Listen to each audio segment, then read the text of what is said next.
Welcome in, everybody, to our latest live broadcast. It's the 17th of September, 2025. It's Wednesday. Joining me, I'd like to bring him on at least once a month, our friend Ask Your Computer Guy, Scott Merrill. Welcome back, Scott. Welcome. Thank you. Appreciate you having me, buddy. Is that just filled with tequila? Not yet. It's not happy hour yet. Oh, you should have just said yes and played with it. You'll know. This is my green tequila. That's not tequila. It went bad. Okay. Hey, man, it's been a while. It's been a little, 5 weeks or something? Yeah. I'm glad we got a chance to catch back up, though. Absolutely. A lot's going on in our world, There's been a whole bunch of crazy stuff going on. Yeah, we, just so the audience knows, we set this up pretty much this morning. So we don't have any agenda. We don't have any script. We don't have any talking points. It's one tech talking to another tech about what's happened since the last time we talked. And We'd love for you to get involved. If you're in the chat room, feel free to ask us questions on or off topic. And as we're discussing and we see it, either Scott or myself, we'll address that, put it up on screen, and we'd love to get you involved in our discussion. You're invited. So in the meantime, let me kick us off by saying, first, thank you for coming back. Welcome back. I'm glad to have you here, of course. Hey, is this just got a Phison controller? I'm asking for a friend. No, actually, I'm only doing this until I retire, and I'm going to do that by creating a Linux bootable that removes BitLocker encryption, and I'm going to literally just write my own ticket, sell it for $500 a disk. Thank you very much. Have a great day. Bye-bye. Man, if you could do that, you will have basically... I'll be the new Bill Gates. BitLocker, and Microsoft will have to re-enable a new form of encryption, putting you back to work all over again. Yep. So if you can do that, you best keep it to yourself. But if you keep it to yourself, how are you going to sell it? I'm gonna hire a strategy assistant, somebody famous. I don't know, maybe you. I'm pretty sure you know who you can get to do that is Sam Jackson. I think he takes any commercials. I guess he's hurting for money. He's got what's in your wallet? Yeah, no doubt. Hey, everybody, can everybody hear me? Okay. In the chat, I redid my mic and almost killed myself in the process. So, thumbs up if you can hear me. Okay, I've got it way up here and I'm not used to it. I mean, from my perspective, you sound good, but we'll see what the folks in the chat have to say. By the way, welcome to everybody joining us here in the chat room. Shout out to our friend Buster out in Scotland, who has contributed a super chat. And he says it is 58 degrees Fahrenheit, which is 14.4 Celsius there in Edinburgh, Scotland. Now, is it Edinburgh, or Edinburgh? I've heard it both ways. According to Wikipedia, it's Edinburgh, B-R-U-H, Edinburgh. Okay. So I don't know. I've never been there, and I haven't. We'd have to have Buster. Okay, so let's do it this way. Our resident Scotsman, where'd he go? If it's we have a couple. We have Buster, which is Peter Laycock. We have Ben Laird. We might have a fight breakout here. Okay, so if it's Edinburgh, not Burra. I've heard it. I've heard or Edinburgh. I've heard it Edinburgh, and I've heard it Edinburgh. So is it Borough 1 or Berg 2? Bruh, B-R-U-H. Bruh. Okay. Edinburgh. That's my understanding. Oh, there's Ben Laird there. He'll clear us. Edinburgh. Okay. Not Berg. Well, if I ever go to Scotland, I don't want to mispronounce the town name while I'm asking for. You're American. So there's the American pronunciation. Is it Worcestershire sauce, or how do you say that? Wash your sister sauce. Wash your sister. Wash your sister. What the hell? That's what we call it down here. Not Worcester? No. And if you're in Boston, are you going to park the car down by the harbor because you want to talk like they do? Right. And then you got to go get a bottle of Worcester. Yeah. No. Yeah. No. And just down here, there's probably a dozen different ways to say it, but that's because people down here are generally illiterate and can't say the actual name of the product, so they just call it wash your sister sauce, who's your sister sauce, all kinds of stuff. So that's what we call it. The people that you say are not educated. They're not just in your area. They're everywhere. Have you been to Walmart? Anyway, never mind. So right, there goes my Walmart viewers. Edinburgh. So the one that was sent to me, there was a meme, and I don't know if it was Ben Laird or it was one of our viewers in Scotland, I'm sure, that said, "Here's how Americans pronounce Glasgow," and it was a picture of a glass cow. Glass cow. I'm like, and would say when they say right, what they would say is Glasgow. We'd say glass cow. Glass cow, like which sounds like glass cow. That sounds so touristy. But I don't think it's wrong. It's just our dialect. As long as you didn't call it Edinburgh, you'd be fine, right? I mean, they're going to know you're at least making the effort to pronounce it right, I would think. And I think people are called Ouigians.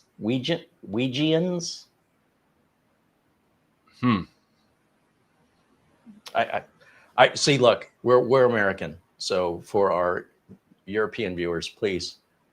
Yeah, understand. No doubt. Oh, they're probably having a ball. They're probably just loving it. It'd be like the equivalent of you and me watching Jerry Springer. For them, they're like, "Oh, this is entertainment, man. Forget this. Forget educational channel. That is Carey Holzman's an entertainment channel now." Start throwing chairs. Let's see who the father is. Right. All right. Well, listen, what's been going on in the world of tech there in Ask Your Computer Guy's world lately?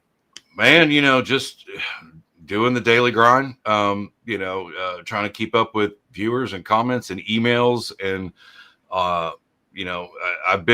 I've decided, for those who don't know, my wife lost her job a couple months ago, and I decided to, instead of having her go get another job, I just wanted her to go back and finish her degree, get that out of the way, so that when she does go look for a job, she's got better opportunity, because we're not spring chickens anymore.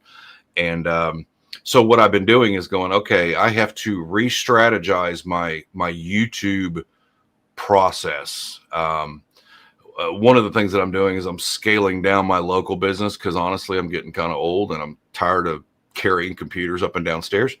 I want to focus more on the YouTube side because it lets me work in my sweatpants. But I had to start thinking, okay, well, the way I'm doing it, just randomly having a shower thought and going, hey, let's go make that video. I don't have the luxury of going live every day like some people. So I said, well, I'm going to start scripting, or not scripting, but putting together a bullet point script for every video that I ever want to make. And then just keep them all, because I have some on my phone, I have some on my PC, I have some on my laptop, I probably got them written down everywhere. I'm like, I need to put all of these ideas in one place and then pick one just randomly, and then boom, go make that video and try to batch produce them as much as I can. So that's been a lot. But other than that, man, just, waiting for this heat to go away. I know I'm not telling you anything you don't already know. But football season's here. Yes. I am, my Tampa Bay Buccaneers are 2-0. So I am incredibly happy about that. Other than that, just waiting for Carey to reach out and say, hey, let's do a live together. Well, you don't have to wait for me to reach out. Have you heard? I don't know how much you keep up with like YouTube news and stuff, like the latest, greatest things. I'm usually on top of that stuff, but go ahead. YouTube is about to launch 25, 30 new updates, and a couple of them you're going to love. Okay, so I know you don't generally do a lot of brand deals, if ever, right? But for creators who, like, say, Nike wants to partner with me, right? I'll be like, okay, we'll work out all the deals. I'll make the ad. I'll drop it into the video. I'll upload it, and it's there forever unless I want to remove it later. But you can't add anything to it. One of the things that YouTube's doing, and I think this is huge for the creators, is you basically have a dedicated space that will allow you to now add or remove ad spots that you do for brand deals into not only your latest video, but any video you've ever made or all of your videos. So for example, Nike came in and say, I want to give you $1 million a year to put our 60-second ad spot on every video you've ever made. I can say, absolutely, bum, click, apply to all, boom. That Nike ad is now going to be in every one of my videos. And when the contract runs out, I can go and remove them and add a different brand in there. So basically now your long form content, I don't know if it applies to shorts, but I know the long form content, now you basically have a mobile billboard that you can now sell to advertisers instead of being stuck with whatever brand deal you embedded into a previous video. I think that's a game changer. And another thing that they're doing that I think you would like specifically is that you can collaborate now through the channel, through YouTube. And basically, for example, if you wanted me to collab with you like we're doing today, you could reach out and invite me through YouTube and I accept it. And then that video, the creator gets all the revenue from it, but the person who is being a collab partner, that video will also now show on their YouTube channel. So for example, all the ones that you and I have done would all show up on my channel.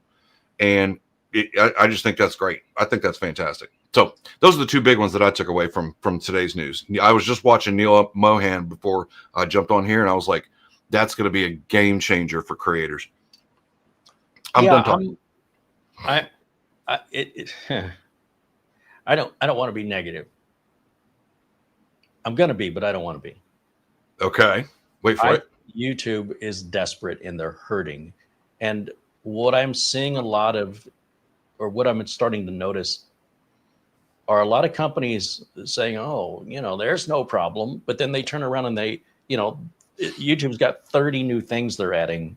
They've never done this before. They've always had the resources to do this, but it's never been a priority.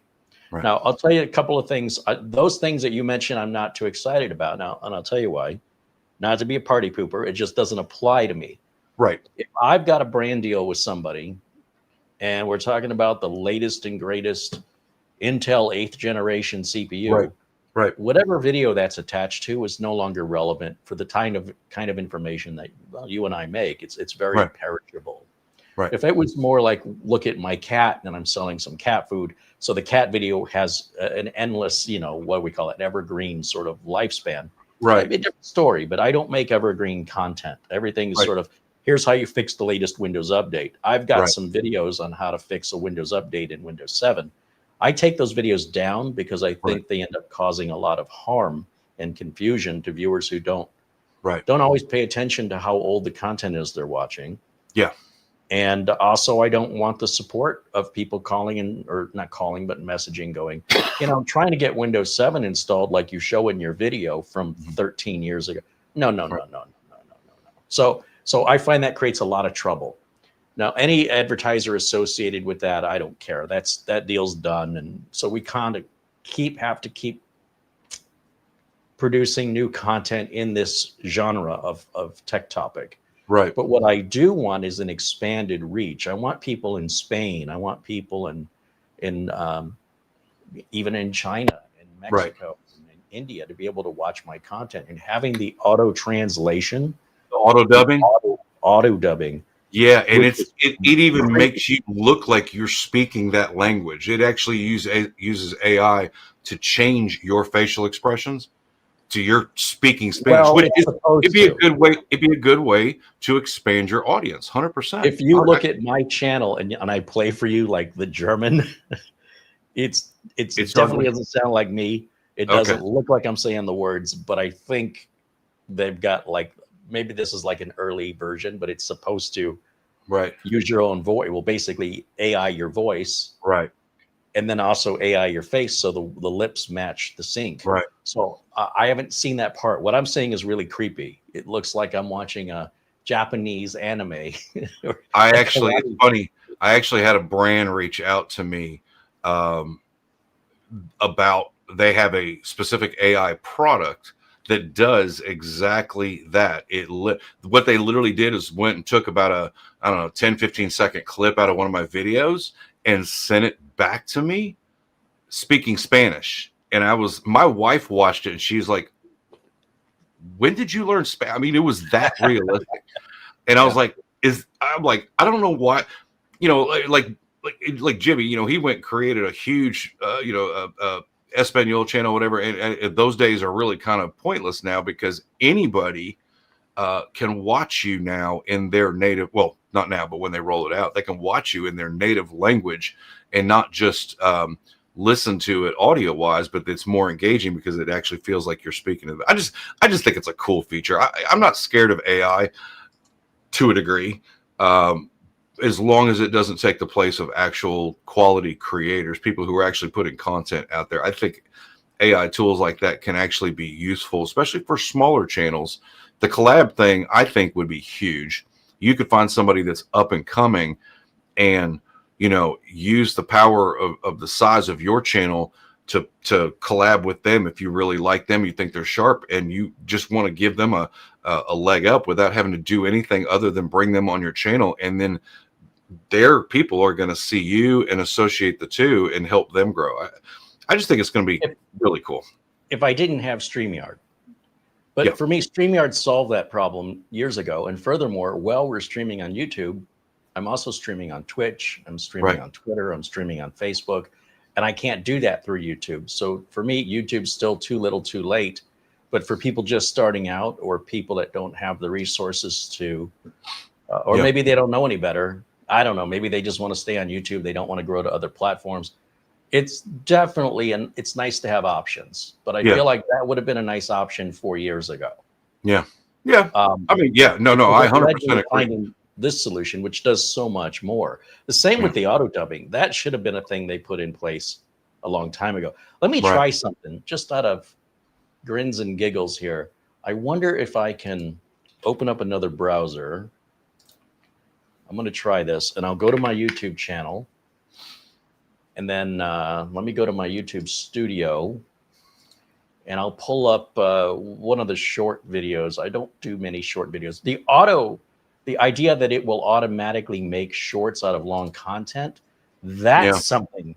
Opus Clips can do that for you and better because it includes captioning. Well, if you're willing to pay a few dollars for it, that's going to be free, and it was not. Well, no, I'm just saying the Opus Clips is going to automatically pick the best things, caption it correctly, all that stuff, where the YouTube has that free feature without all the caption. Personally, I don't, it depends on the day of the week. Some days I'm really into the captioning because it does help with viewer retention.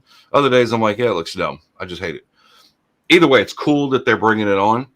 I'm glad to at least see that YouTube is doing stuff for people trying to grow on the platform. Yeah, and it's about time. Yeah. All right, let me try something here. If I can add, let's see if I can add my. You're going to see if you can listen to yourself in German? Yes, exactly. In fact, if I switch over to, oh, I know I can do it this way. What if I go here and go to,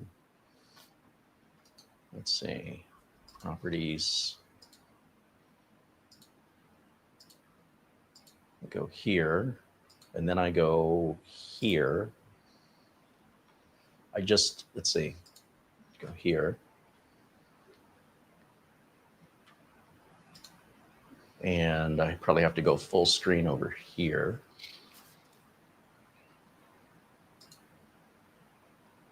Is that looking backwards, or is it just me? Is the text correct? One moment, please. No, this looks good. So if I go to languages,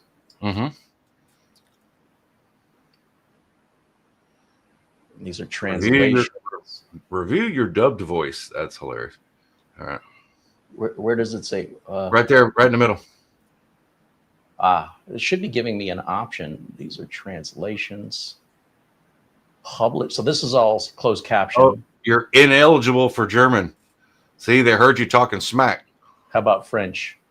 Oui, oui. It's already, looks like it's already live. So, yeah, how do I hear it? Just click it. Click on it. Yeah, there you go. There you go. Let's hear Carey in French.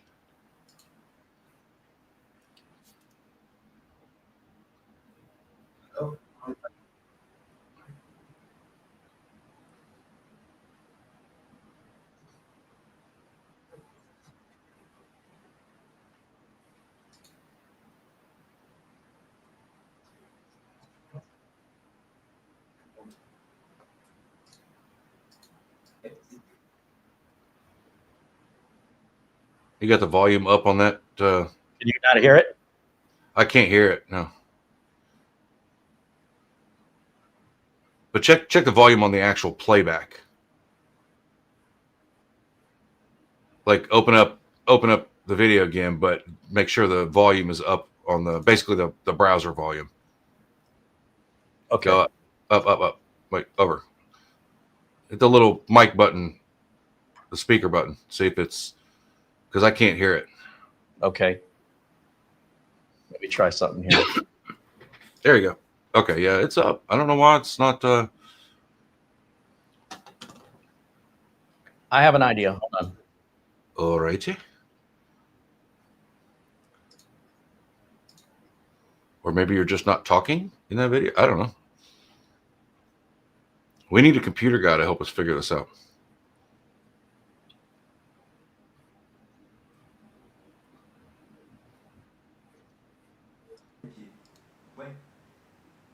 That's interesting too. It converts all your description to that language also.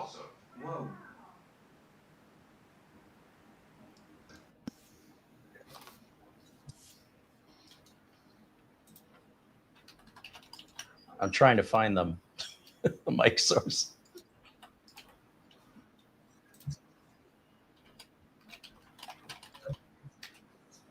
Yeah, it's really echoey. I mean, I could hear volume there, but it's. Yeah. Well, anyway, it's there. It's been working. I just haven't. Are you seeing any increase in traffic from outside the U.S.? No. I mean, I haven't seen an increase in traffic, period. Interesting. Yeah. I do think it's cool that it automatically converts your video description into that language. I don't know if you caught that. It's not just the voice and all that. It's actually the whole description was in French. Yeah, it wouldn't do much good otherwise, would it? Right. Yeah. Well, that's what I was kind of thinking. All right. So there's an easier way for me to do that, but I don't know what it is. But you get the gist of it anyway. I do. And you can look in your content and just look under language on the left side. Right. And then click on the language just as I demonstrated in here. It's freaky.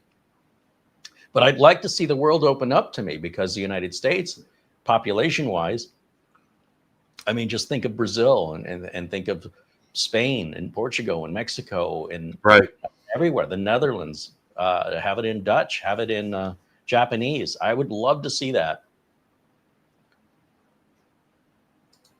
And I just want to make sure I have the echo cancellation back on. Very good.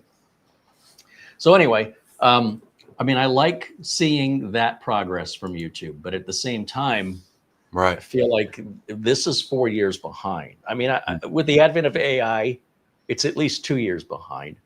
And the auto shorts making where I don't have to use a third-party utility, that it can happen automatically in the background. I would love to be hands-off and let that passively create shorts. And because the viewers aren't paying anything for them and because they're 90 seconds, I don't care if they're any good or not. I don't care what YouTube picks.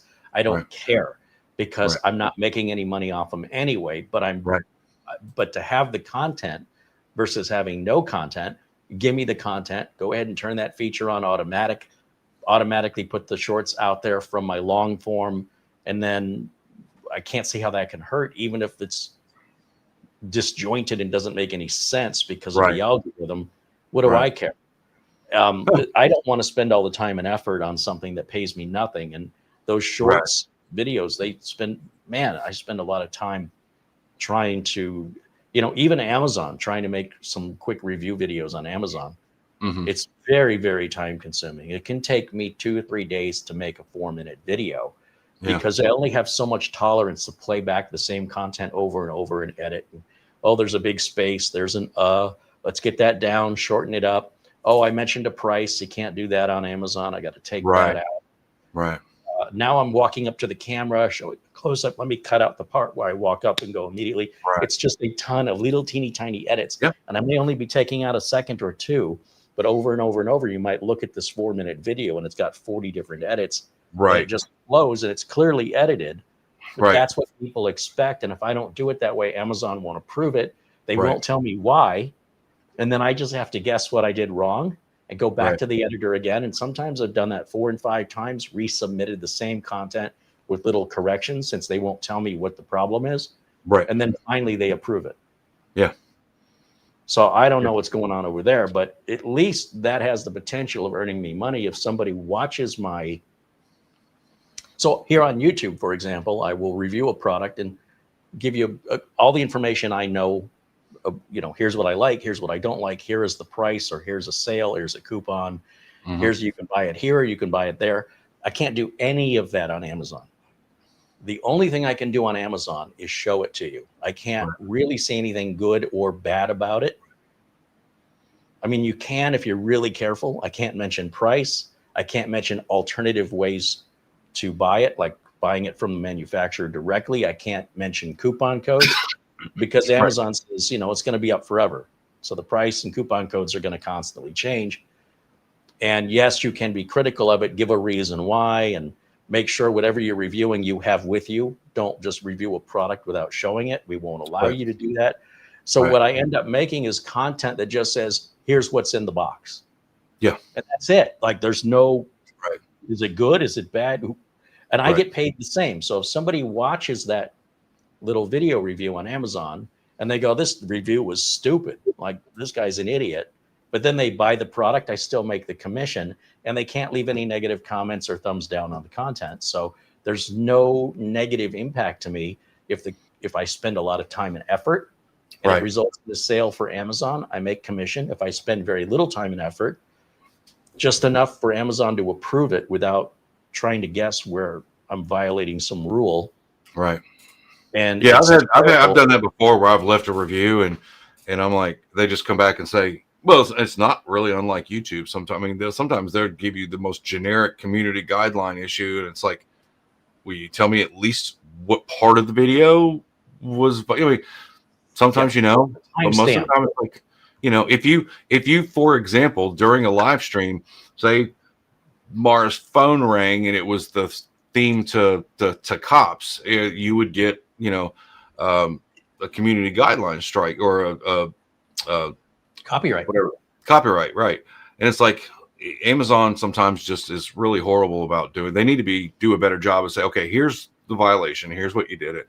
But I completely understand. I mean, it's you only have so many hours in your day, and are you spending those wisely, just making content or editing content? How much do you have to spend to make a few pennies? So I get it. But that's part of the appeal of going live too, right? That's no editing. It took me 9 months of writing and editing to get a book published. Yeah. In 9 months, I can make an average of, let's say, 3-4 videos a week. That's approximately, 39 weeks times, let's say 4, let's just round it to 40 times 4. It's 160 videos averaging 2 to 3 hours a piece, each covering a different topic. That book would be this thick. Now, granted, some of the information is wrong. Sometimes I misspeak. Sometimes I confuse 2 different technologies because it's live. As anybody, if you're having a conversation with somebody in real life over coffee or at a restaurant, you might say, oh yeah, did you hear in the news, there's a new Ford Capri coming out? It's like, what are you talking about? Right. And they're like, no, I meant to say the new Dodge Charger. That's what I meant. Right. It's just those little things that happen in live, normal human conversation. But what I'm very conscientious of is making sure when I tell people I believe or my understanding is. Right. And I will. So if I'm not 100% certain, I'm trying to train myself to make sure that I'm telling the audience, look, I might have this wrong. Right. But it's my understanding, and then I can gossip. Right. But otherwise, and then you're off the hook because you can't be wrong if you say I might be wrong. Right. Exactly. And I don't see any harm in just that little bit of disclaimer. Yeah. Just to say, look, for full disclosure, maybe I don't have all the information, but it's my understanding. ... Right. Well, it also gives you a lot more credibility because you're saying on the front end, when you are 100% sure, and you're also saying, I'm about 83.7% sure, or I'm 50-50. Well, I'm not going to do that. But you know, somebody comes on and they say, you shouldn't spin your fans. Look how the RGB light lights up when you blow it with a, like, don't you know what a diode is, buddy? I mean, just take a minute, educate yourself. Now you're educating people who think you know what you're talking about. Right. And you're wrong. And then they say, well, you shouldn't put your thermal compound down like this. You shouldn't put your radiator in like this. That's all nonsense. It's all 100% nonsense, because it really depends on the situation. So now you got a whole bunch of people, because of your popularity. It's almost like someone said to Marquez Brownlee that you could destroy a company with your popularity. If you give something like the Humane AI pin a bad review, you could put them out of business. Don't you think once you reach a certain size or following that you need to be aware, conscientious, of very, very cautious, that the harm that you can cause to a company is more than pretty much any other influencer on this platform. Yeah, he did that. Marquez did that. What was that car? I think it started with a V or something.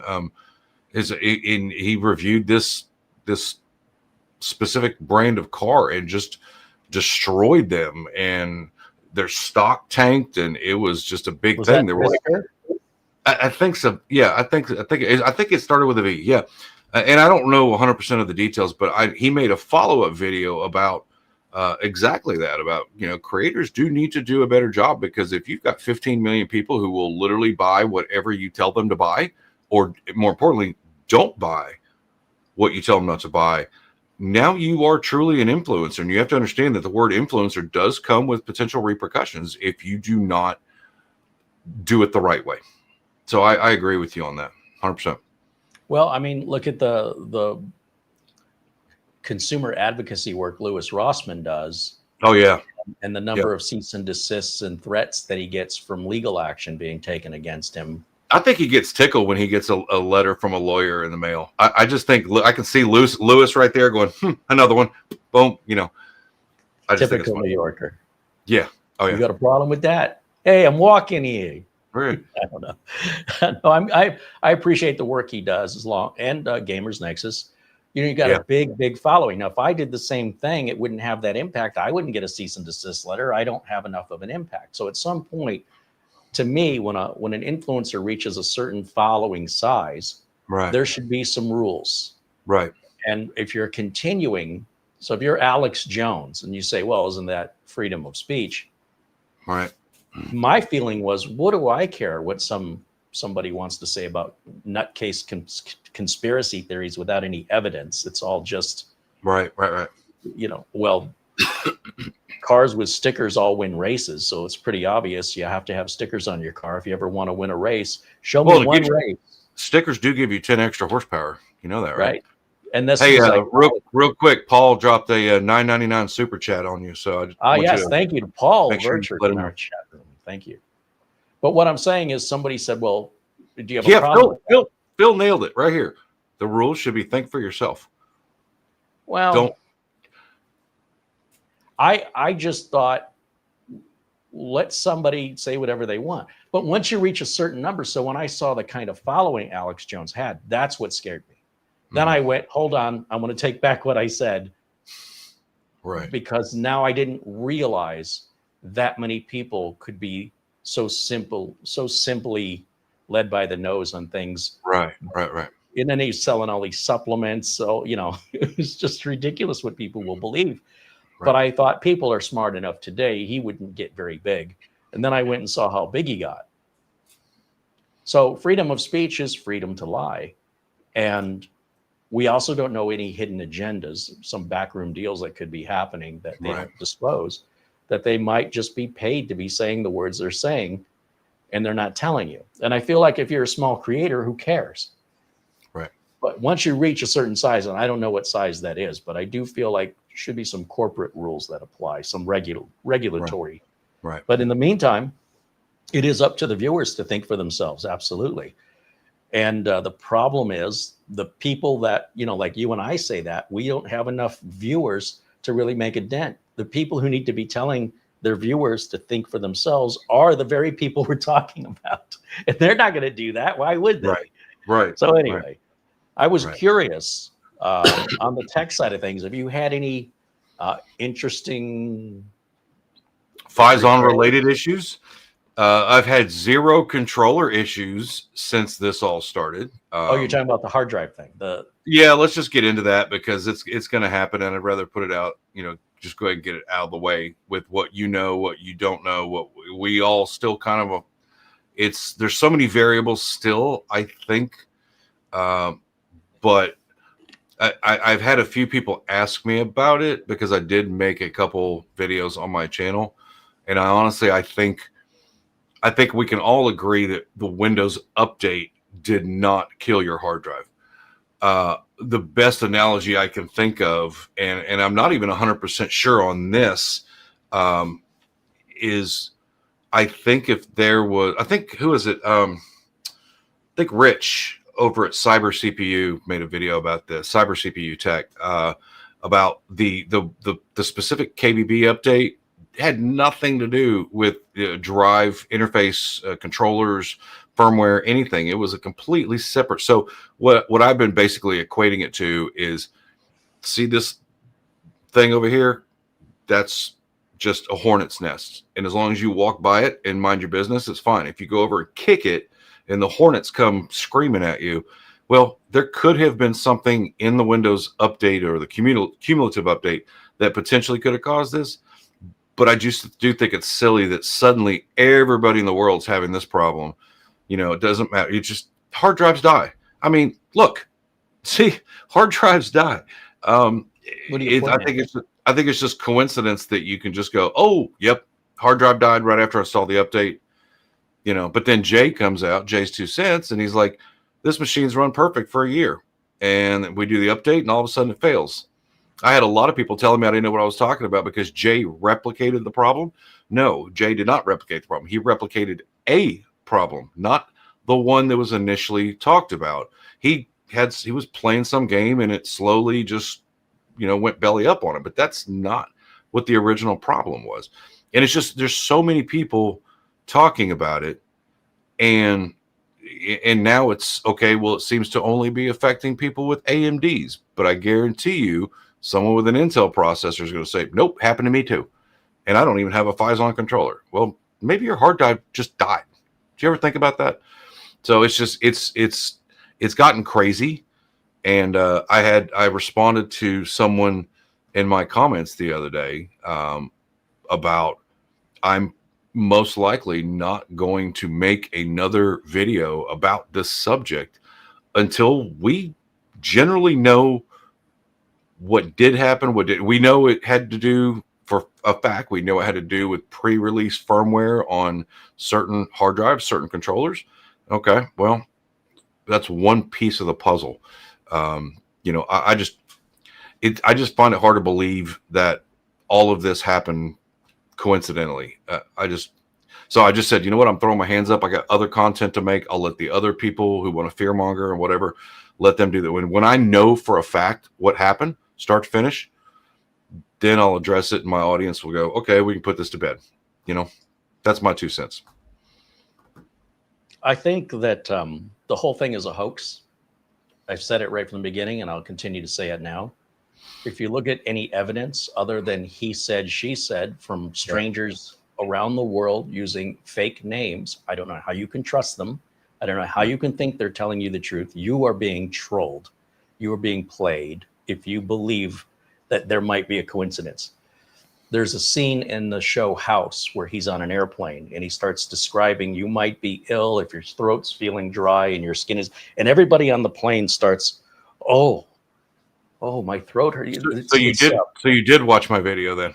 It was the one you sent me. You sent it. So I'm preaching to the choir on this.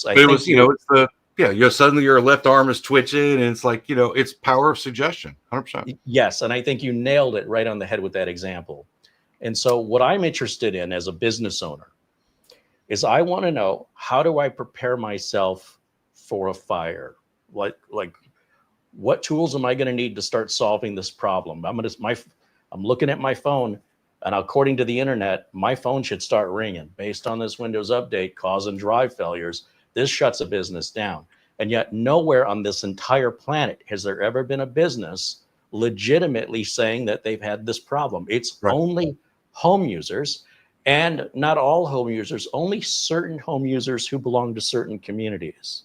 So either that's a conspiracy that Microsoft has isolated just those complaining individuals and not corporations and not average home users, or there's some subliminal suggestion, power of suggestion, as you alluded to with the house clip that you sent me.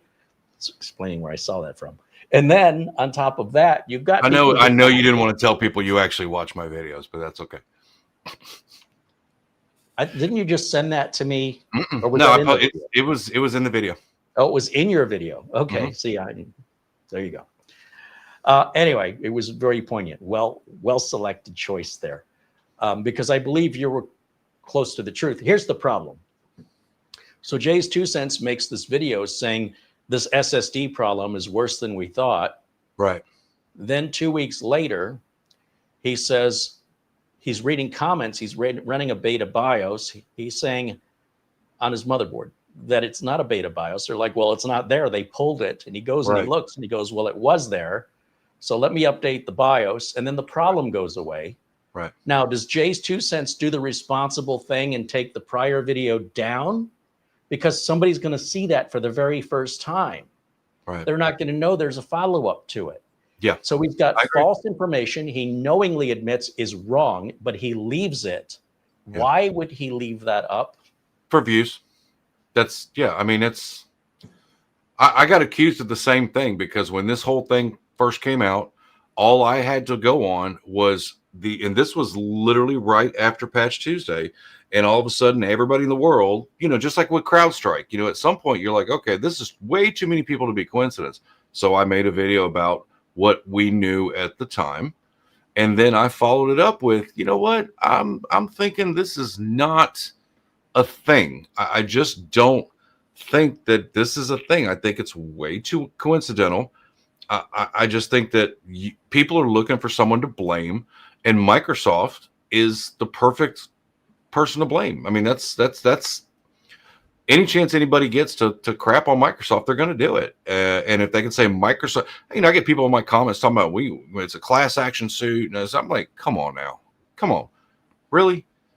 I think Microsoft needs to sue, and Faison needs to sue the social media people that started this for the cost of proving them wrong and the damage to this is libel and slander. And if I was Microsoft and I was Faison, I would start sending some cease and desist and potentially fining these people for the cost of the damage they've caused the business. And then let's see if people jump on this bandwagon more. We need to set an example here. Now, the CrowdStrike thing was affecting businesses. It wasn't affecting Hotshot 007. Like, who the hell is that? This is affecting Delta Airlines, and flights are down. This is a very easily verifiable problem. Right. Well, and that's all I meant is that when the CrowdStrike thing happened, first of all, Microsoft was very quick to say, "Hey, this was us. This was us." Not Microsoft. And, well, compared to some other companies who want to just say we don't know, like Faison. It was CrowdStrike. Well, it was CrowdStrike, but it was tied into that the Microsoft and anyway. My point is that they didn't just go, it's not our problem, Well, and that's they kind of did. Microsoft said this isn't us. They did say, and they did respond that we have never written the operating system to correct somebody else's software. Right. But now there's something called QMR, or quick machine recovery. Right. So should another third-party company write crappy, untested software, that Windows won't be stuck into a blue screen loop anymore with QMR. It's something Microsoft did not have to do to fix other people's problems. Right. And you got to give them credit for that, because there's a lot of things. Look, somebody's going to hear me and they're going to go, oh, how much is Microsoft paying you? Oh, I got those too in my comments that I'm a shill for Microsoft because I said it wasn't Microsoft. I'm like, I make more money from Microsoft than I do from Apple or Linux. Thank you. But I'm not loyal. It comes from. But I'm not loyal to them. That's the difference. Is I'm not beholden to Microsoft. I will tell people all day long that Microsoft is, here's 100 things they could do better. 100 things, easy. Yes. But then I wouldn't have, if they did, I wouldn't have a business. I wouldn't have a YouTube channel. I mean, it's back to the conversation about if you fix Linux machines all day, you're going to be on the street with a can, donations, please. That my point is Microsoft has done really well for people like you and I, but it doesn't mean I'm not afraid to call them out if they're wrong. You know what this reminds me of? A friend of mine, big fan of the Patriots back when they had the whole Deflate Gate, and Tom Brady and Gronk. And I said to my friend, I said, how come when I'm talking about, the Patriots playing dirty, like his facial expression acts like I just said, your mama's so fat. I'm like, why are you getting emotionally like, okay, you're from New England. I get it. Right. You never played for the team. You don't know anybody who plays on the team. You never have. You have no connection to them other than location. Right. And I said, why does it seem like I'm really talking about you when I'm talking about the Patriots? Especially when you don't make a dime whether they win or lose. Right. They don't care about you. They don't even know you exist. Right. I'm saying they cheat. And he gets pissed at me. He's like, they do the same thing everybody else does. Right. I go, listen, I've been watching football. And I've never seen other players try and grab the ball out of another player's hands. They're punching at it. They're trying to yank it out of the other player's hands. They all do that, Carey. I go, well, maybe they do, but I'm telling you, I've never seen it so overtly done in your face the way the Patriots do it. Right. And I said, here's the thing. Why do you care? Can't you look at the good and the bad? Is there only black or white? What about the gray? To be fair, I have no vested interest in Tampa Bay, but if you start talking about my Buccaneers, we might fight. I mean, but I would also at the end of the day go, yeah, we really sucked. We lost that game, that kind of thing. But some people are rabid. Like, have you ever talked to an Alabama fan? Oh my God. They're like down here, they're like roaches. It's everywhere. And half the people, I'm like, if you can't tell me where Tuscaloosa is on a map, we're done. You can't even tell me where they play. What? Oh, your daddy was a Bama fan? Oh, okay. Well, that explains it. Be thankful you live out west. It's horrible. Listen. I grew up in Detroit, and there is a big college ball rivalry between Michigan State and Ohio State. Right. But it's very playful. Right. It's playful. It's not like. Sure, there might be a fight breakout between fans once in a while, but there's a lot of playful teasing.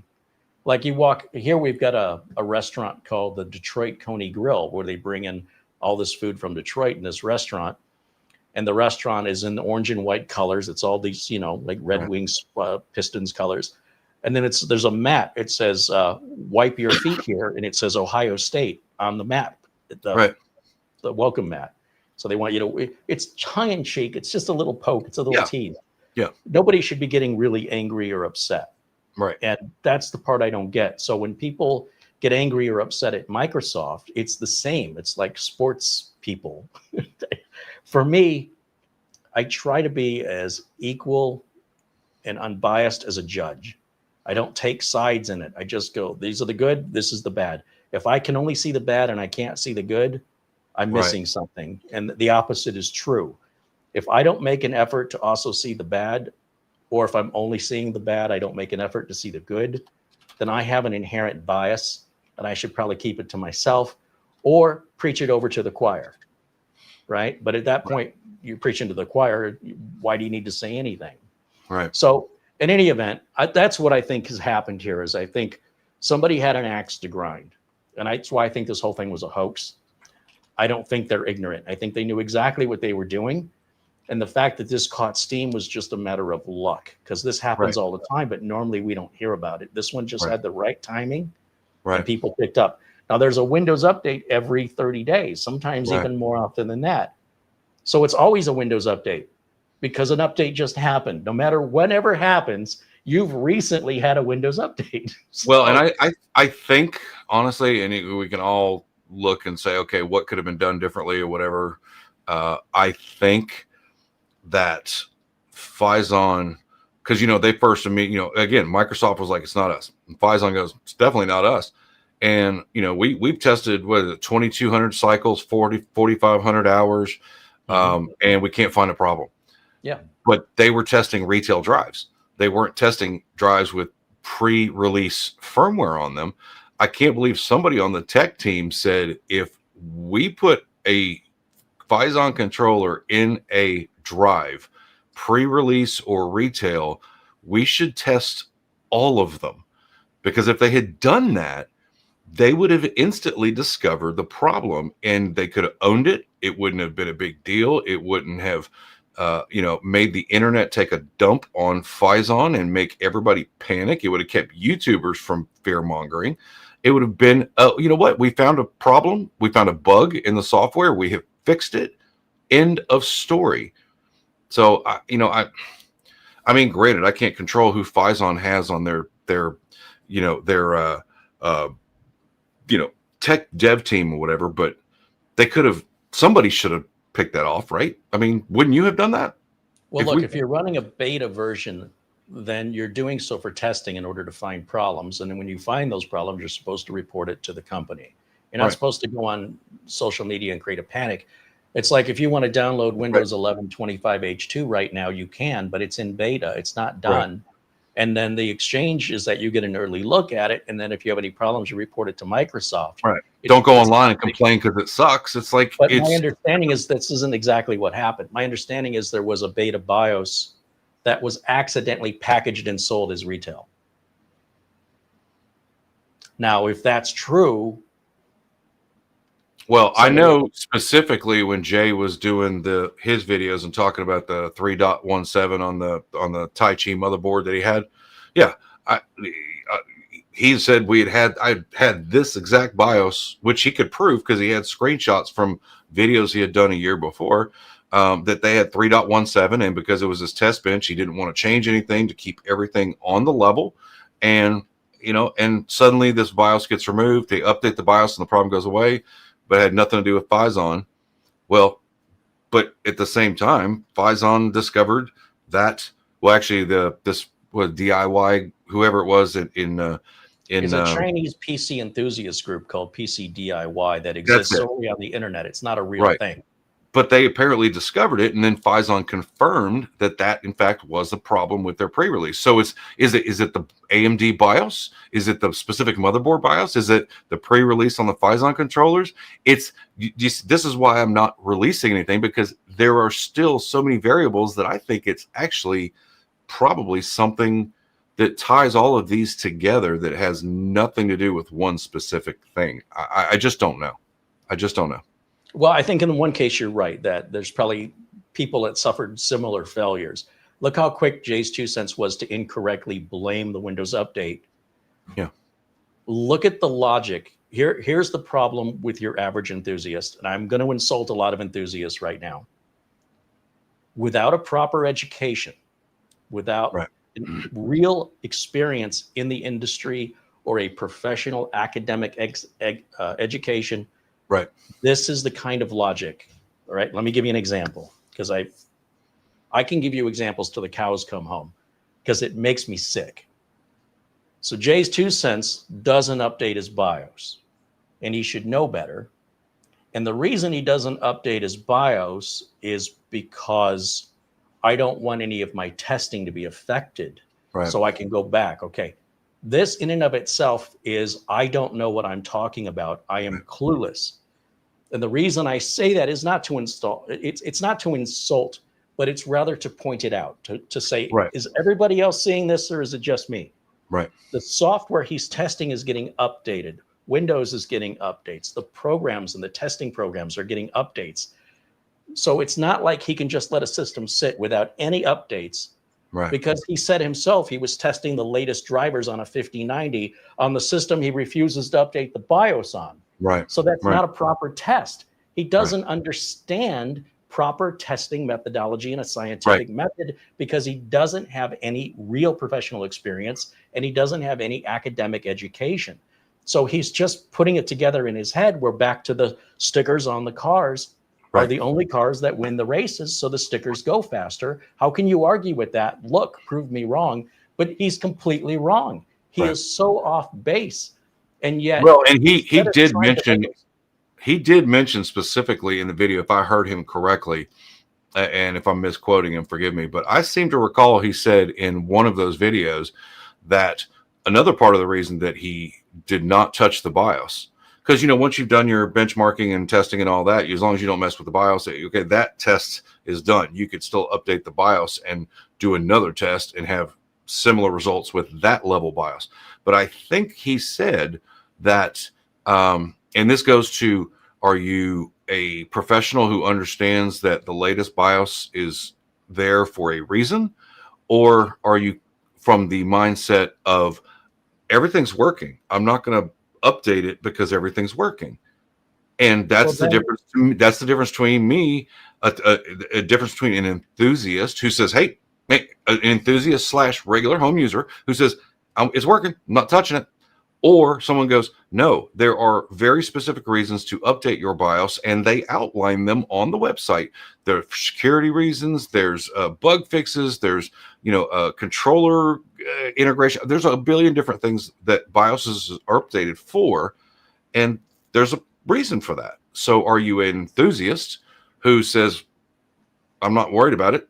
Or are you a professional who says you need the latest update?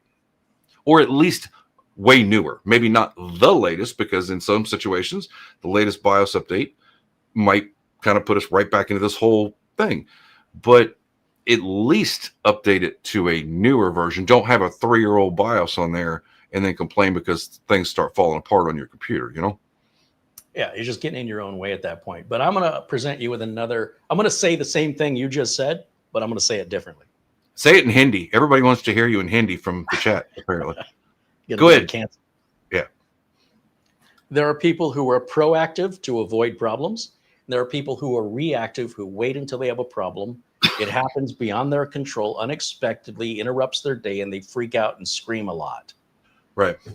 Okay. I have enough stress in my life. And I got tired when I initially started this business. A lot of customers, especially home users, they don't want to spend any money unless they have to. Right. So they wait until a small problem becomes a big problem. And then it's a panic. I need this now. I'm supposed to pay some bills. I need to, you know, be in a Zoom meeting. I've got to have this computer now. Okay. When did the problem first start? 6 weeks ago. Right. So you think between now and 6 weeks ago, you might have had a few open days that, you know what I mean? Like now you waited till it doesn't. It's like somebody gets a chip in their windshield of their car and they go, I'm not going to worry about it. Then they spill some coffee on their seats and it's stained. And yeah, you know, there's a stain in a chip. Right. And then they leave it out in the sun and the dashboard cracks in half. And then the paint starts fading and the headlight burns out and they just, whatever. And before you know it, you're like, why do you drive such a piece of crap? But yet another person with the same make, model, and year of car. Right. Minute they get that chip in their window, they seal it. And the minute there's a problem with the seat, they clean it. And the minute that there's a headlight out, they change it. It's like a brand new car for many, many years. Right. This is a choice people make. I was raised without any money, so I learned to take care of what I got. I can't just go buy another one.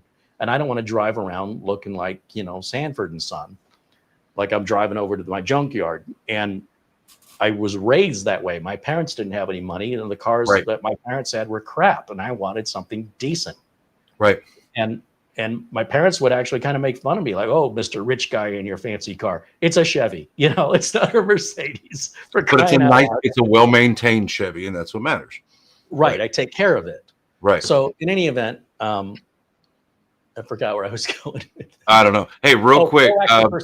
Proactive versus reactive. Okay. Yeah. So I was going to say real quick, thanks, David Graham, for a $5 super chat. I don't know. Didn't want you to not see that. Yes. Thank you for shouting that out. There he is right there. I'll put him on the screen. Okay. Proactive versus reactive. So proactive versus reactive. I started putting my clients on a retainer so that they didn't have to worry about how much it was going to cost them. There's a fixed amount. That way I can do what I need to do and I can catch things early. It is ultimately much easier on me, much less stressful, and far less stressful for them. Now, we can't 100% prevent all problems from occurring, right? That's unreasonable, but we can make a huge dent in the frequency of problems overall that are avoidable. So, for example, customer wants to put UPSs on all the computers in the office. And I say, I don't recommend it. And they said, well, why not? I said, well, the batteries in the UPS are going to go bad in about 3 or 4 years. And when they go bad, you can't just throw them in the trash. So if we buy a new battery, then we go through the labor of changing that out. We still have to properly recycle the old battery. And for all the time and expense, you might as well just buy new ones. And you guys don't really have power outages here. So if you want to put a UPS on the server or on the phone system, I understand that. But for every workstation, I wouldn't do it. No. And they said, well, we're going to do it anyway. I said, okay, well, I'll install them. Here's the ones I recommend, and make sure you put a date with a label maker so we know how long it's been. Right. So they do that. And then all of a sudden, a couple of years later, computers are randomly shutting off. And I say, talking to them on the phone, try bypassing the UPS. The problem goes away. So you realize you paid money to have a problem you would not have had. Right. Because you were trying to avoid having a problem that never happened. I go, now have you learned? And they go, no, we're going to just replace them. What ones do you recommend? And we're back around again. Hey, there's a weird beeping sound coming out of this office. It's the UPS. And then I go to install or upgrade Windows 10 to Windows 11. They call me and they said, oh, never mind. We fixed the beeping sound. I unplugged the computer from the UPS, plugged it in the wall. Everything's fine. Don't worry about it. Just like you suggested in the beginning. Right. So they're on their second UPS now that's failed. And this one's got a date of 2021, 2022. It's not even that old, but it falls within the normal lifespan of a battery. And then when I tell the audience about it, there's always an audience member that says, I've got a UPS 10 years old. It still works, Carey. What are you talking about? Unplug it from the wall. Let's see how long that battery is going to last. Right. You'll be lucky to get 30 seconds out of it. It's bad. Hold on. I see Mara's looking to talk to me. You have email. Hi, Scott. I still love that Nook. Yeah, he can't see the Nook right now. You got a Nook? I've got the little Intel Nook as my streamer now. Okay, cool. Nice. I can't close it in. I think it's the camera's, because we're doing an interview. I can't. It's almost time. It's almost time. Go full screen. Y'all know what time it is. What does it say? 5, 6? 5 to 6? Is that what it says? Yeah. I couldn't find one that said 4 to 5. They were all 5 to 6, 6 to 7. I'm like, well, really? Is that happy hour? Yeah. Well, it's 4 o'clock, so my bride should be showing up at any time with my Carey Holzman tequila shot. Hey, we all got to take our medicine. That's right. Well, after being on here with you for an hour, I deserve it. I mean, come on.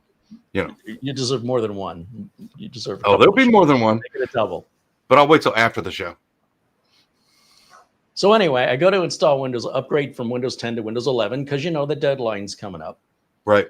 And as it's rebooting to it's downloaded Windows 11, it's installing, it restarts, it gets to like 35%, it restarts, it gets to around 44%, and the whole computer shuts off. Right. Well, that's kind of weird, don't you think? So I turn the computer back on and it says update failed, going back to Windows 10. So after a while, it's back to Windows 10. I do the Windows update again. It does the exact same thing. Now, this has taken a half hour, 45 minutes to reproduce this. And the computer shuts completely off. The computer is not plugged into the UPS, but the UPS is sitting on the floor. Other things are plugged into it, like the phone, and it says E02 on the front of it. Okay. So again, I turn the computer on. It undoes the Windows 11. It puts it back to Windows 10. And I'm like, that's weird. In the system tray, it looks like a battery's charging, but this is a desktop. It doesn't have it's got to be the USB cable going to the UPS that tells the computer, hey, I've lost power. I need you to shut down. And since the UPS battery is bad, so I just unplugged the USB cable from the back of the computer that runs to the UPS. Tried Windows 11 upgrade. It worked just fine. No problems. The computer did not shut off anymore. All these problems were created that were totally avoidable. And they could have saved them money And I sent them an email and I said, look, I was there. I do this work at night when the office is closed. Right. So I tell them the next day, you guys knew that UPS was bad when you called me. I thought you removed it. They're like, no, we were just waiting for it to beep again. Like they were waiting to be reactive. And I'm like, well, I want you to know that is a fire hazard that your whole building can burn down. Just an FYI. Make them sign a waiver on that one. All right. So, you know, I need you to have me at full. Because you know what time it is. To Carey. Nice. My bride makes the best bartender. What's our make and model of tequila today? Today we're going, that was, I believe, Lunazol, but we did try a new one. Actually, we tried 2 new ones that I really like. Kevin Hart has one, it's Los Carmino, something like that. It's Kevin Hart's signature brand. It's okay. It's got a little bit of a bourbon whiskey back end that I don't really care for a whole lot, but it's not bad. But the one that I'm freshly in love with, Matthew McConaughey, has one called Pantalones, and it is fire. Oh, I love it. I love it. It did not take long for us to finish that bottle. So all right. Definitely. It's not cheap. It's like about $45 for a fifth. But it's really, really good. I mean, it's not horrible, but you know, I mean, I paid more for the fifth of that than I pay for a gallon of my other stuff. So yeah, but you use the other stuff for mixers, or just daily Carey Holzman shots during live streams. So yeah, but that's our go-to. The Lunazol that we drink, you know, it's like $35 for a handle. I mean, that's a lot for $35, and Matthews was $45 for a fifth. So, but it was well worth it. So isn't what we decided, maybe I'm thinking the wrong size. Isn't that a 750 milliliter? 750, yeah, and a handle's basically 1.5. 1.5 liter. Yeah, right. So it's twice 750. Right. So that's what we. No, it's not 750. It's 1,500 milliliters, which is 1.5 liters. Correct. Isn't that what I just said? Probably. All right. That tequila's working. We just call them handles down here. That's all we do. We just call them handles. I understand it's got a handle. Hey, all right. So proactive versus reactive. I had a client on a retainer for 10 years. Yeah. He says, what do we pay you for? I don't understand. I don't see you. I go, I don't need to come in here unless, you know, there's something I got to turn the screwdriver for. I do all the work remotely at night so I don't interrupt the business. He goes, well, I don't think you do anything. How do I know? How do I know you're doing anything? I mean, you say you're doing, but how do I know?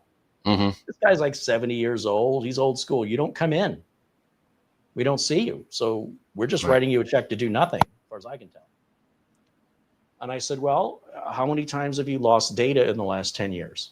Oh, we've never lost data. Okay. And how many times has your office been down due to a computer issue? How many hours or days have you lost due to a computer being down? Right. None. In the last 10 years, nothing. I go, do you think that just happened? Well, I don't know. I go, well, that's the best way I can explain it to you. I go, do you take your car in to get an oil change, even though the car's running just fine? You take your car in, they take it in the back. You don't see them work on it like at the dealer. This guy's got a fancy Mercedes. He's wealthy. He's worried about the nickels and dimes he's paying me. All right. So I want you to get the full picture. Never raised his rate in 10 years. He's paying me exactly the same, even though I know he is making more money than he was 10 years ago. But all of a sudden he got a bug up his butt that he thinks he's paying me too much and I do nothing. So I said, you know, you pay this money to get your oil changed. They take it in the back. They give you the car back. Supposedly they change the oil. Right. You don't know. You pay money and then you get in the car. It drives exactly the same as when you brought it in. Do you do that? He goes, yeah. I go, well, what would happen if you stopped? What if you said, I'm not going to change the oil anymore? Because that's his question. What if we decided we didn't want to do this with you anymore? What would happen? And I said, well, what would happen if you stopped changing the oil in your car? Maybe you'll have a problem in 6 months. Maybe you'll never have a problem. It's impossible to say. I don't know. Right. So 5 years goes, we separate ways. Oh, so he basically convinced himself that he was right and you were not. No, I think he had my understanding is it's a wealthy man. Okay. He's got a couple of kids. He's getting older. And the kids are wondering where dad's money's going because that's going to be our money soon. Mm-hmm. Now, this is just gossip, so I don't know that it's true. But this is what one of the coworkers said was going on behind the scenes. They said, Dad, why are you spending money on this guy? And I don't even know them, right? It's not like I got a beef. I don't know them. Dad, why are you spending money on this guy? Why don't you just use our guy for our business? Because we're sharing a building. We already got a guy. Just use our guy. What are you paying Carey for? Right. Okay. So that's what his dad does. Okay. Now, what motivates them to want to get rid of me? Because it's more money for them eventually. That's the only thing that makes any sense. And the more important, the sad part about it is they now went from proactive to reactive. Well, no, they have unless that guy's good. Unless that guy's doing the same exact thing you were doing for way less money. The son runs two businesses out of a big building, and he has one full-time IT guy. Mm-hmm. They have servers. They're at a whole nother level. Their father, on the other hand, is a 5-employee business that operates out of a single corner of that building. Okay. And he's just in a peer-to-peer network, very simple, no domains, etc. Right. So the son knows nothing about his father's needs. His son just says, you can share our internet, so you don't have to spend money on internet. That created security issues between the two companies because they could see each other's files. And if somebody got a virus, it would infect all 3 companies would be infected. But hey, and by the way, the guy has a house that could be on MTV Cribs. It's beautiful rock star mansion. Right. And he's worried about how much his internet's costing. And then well, that's how rich people stay rich, right? You know that. I guess I wouldn't know. So what ends up happening is the son says, just use our IT guy. He's here full time anyway. We'll just have him do your stuff too. Well, how do you think the IT guy felt about that? Like, I don't have enough to do. Now I got to take care of your dad's stuff, which is completely unrelated. Right. The dad's got NASs. Their IT guy doesn't even know what a NAS is. He's working with Microsoft servers and domain controllers. Okay. Wow. So I said, I said, why don't you bring their IT guy in and see how he feels about it? Yeah. So the IT guy came into this meeting and I said, how do you feel about taking this business on? Because they're not paying you extra for this. They're just adding it to your responsibilities. He goes, well, whatever they want me to do. He was very I don't want to get into it. I said, well, don't they have to fly you out to California and go to other locations sometimes? He goes, yeah. I said, well, if you're out there, who's here? He says, nobody. Right. Okay, so if they have a problem here and you're over there, what do you do? If both of them have a problem at the same time, who do you deal with first? Right. Well, obviously, I got to deal with the guy that hires me first, and then everything. Right. I said, that's all I'm trying to say is you'll do the best you can, but there's only so much. You can't be in 2 places at the same time. And I looked at the father and I said, you're okay with that? Yeah, okay. That guy quit. So an employee called me and said, Carey, you're not going to believe what happened. This was 4 weeks later. He goes, the guy they had just quit. No notice, nothing. He goes, I bet we're really saving money now. So I don't hear from him. 5 years goes by. Wow. They go, would you consider coming back? And I said, well, what happened? Well, we've been through 5 tech guys in 5 years. And there's no written policies or procedures. So every tech guy thinks the one before them is an idiot and completely changes how things are done. And they don't know what's going on. Otherwise, they wouldn't need to hire somebody. They do it themselves. Right. So now our email doesn't work. They put all of our data in the cloud. Everything's really slow and it's expensive. They said our NASs are bad. We need new NASs. And we know that, we understand if you don't want to come back. And I'm like, I'll come back for the right price. Yeah, I'm not coming back for what you were paying me before. Right.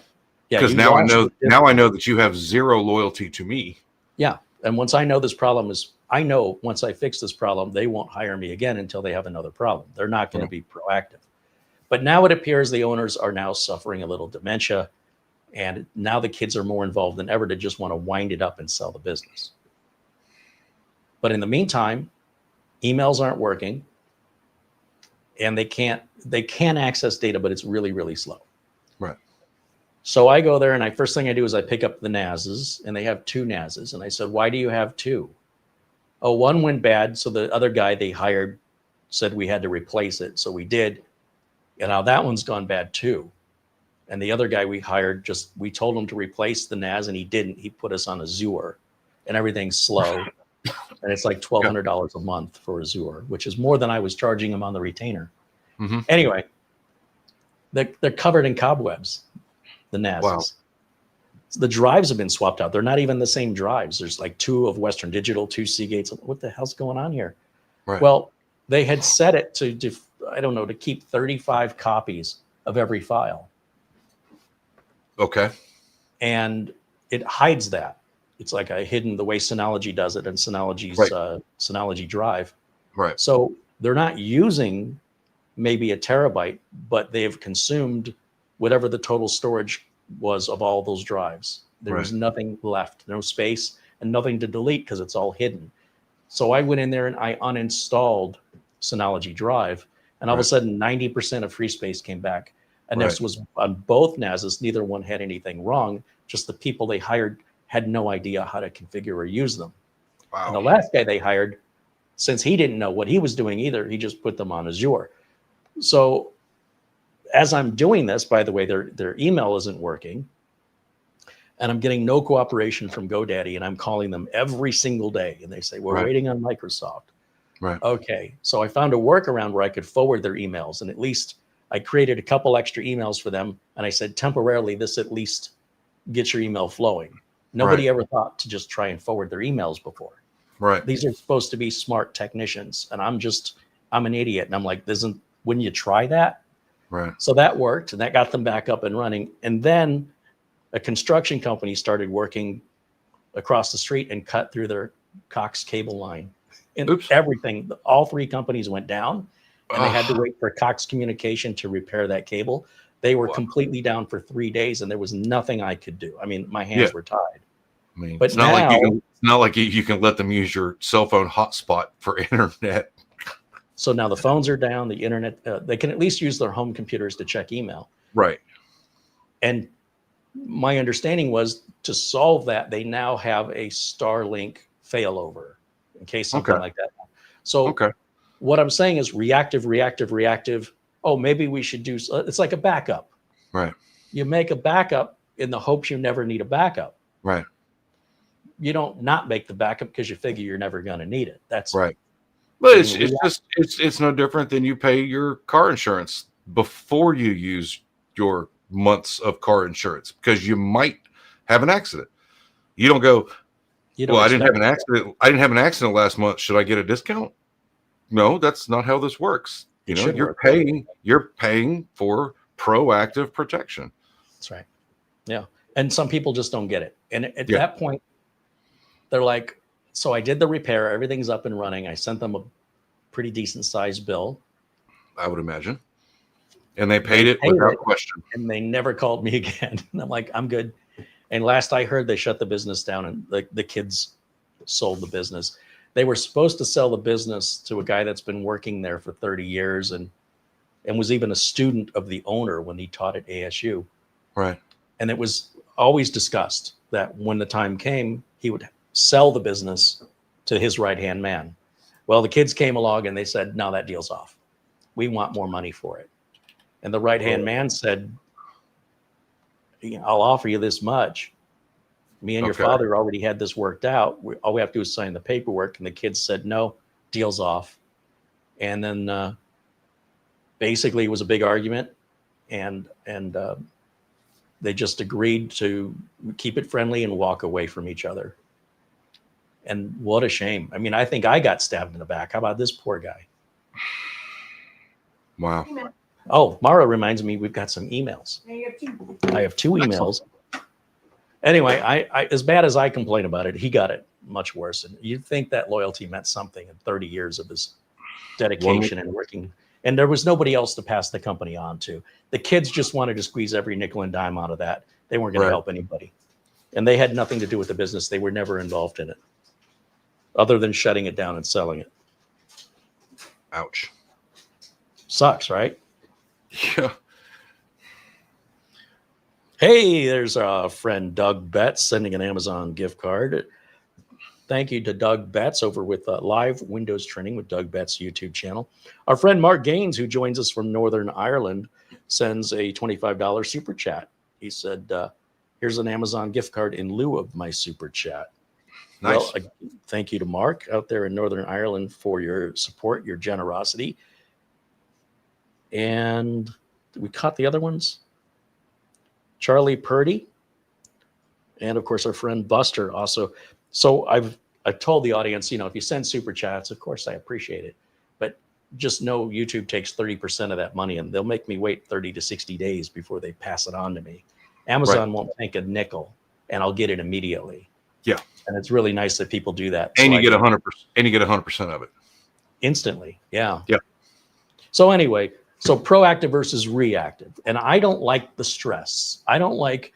I wake up in the morning, I look at my phone, and it says you've got 6 voicemails, all from the same person. Oh boy, here we go. Some tragic disasters happening. We should always have a contingency. I think you'd agree that when we're working with a regular customer, it seems a little insane, but our goal is to not have to have you call us. Yeah. At least that's my goal. My goal is to put myself out of work. If a mechanic fixes your car and they fix it right, you shouldn't need to bring the car back. Not for a long time. Fun. It's funny you say that. Let's see, it was 17 years ago when I started my local business.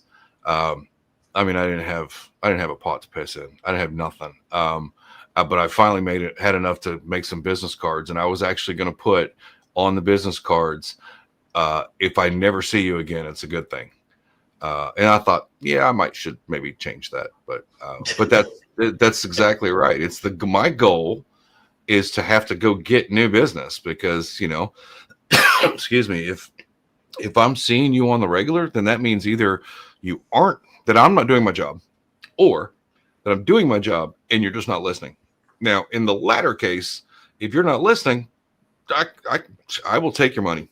I got no problem with that. I will continue to take your money.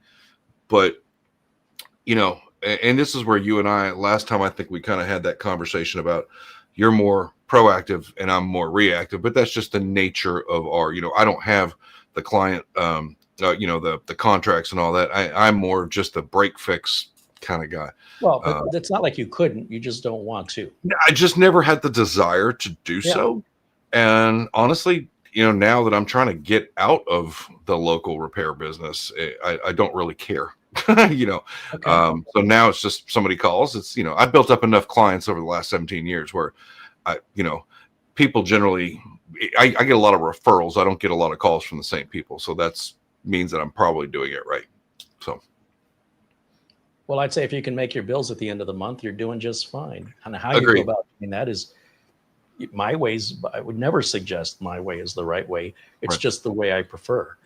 And your way is the smarter for like a steady growth. It's nice to know on day one of the month how much money you're going to have at the end of the month. At the least. That's the difference between proactive and reactive. What I'm saying is I know at a very minimum, I've got those retainers coming in. Correct. Now, what else can happen is just money on top of that. Correct. And that's just, it makes for better financial planning when you can say, okay, I've got 12 regular people that all pay by the 10th. But it's also better for them because they know how much it's going to cost. Right. How do you know your tech is being honest with you? How do you know that 2-hour job wasn't really a 20-minute job, but they just needed a little extra money? Right. Like the air conditioning guy or the plumber or the used car salesman trying to gouge. I had a job interview once where I said,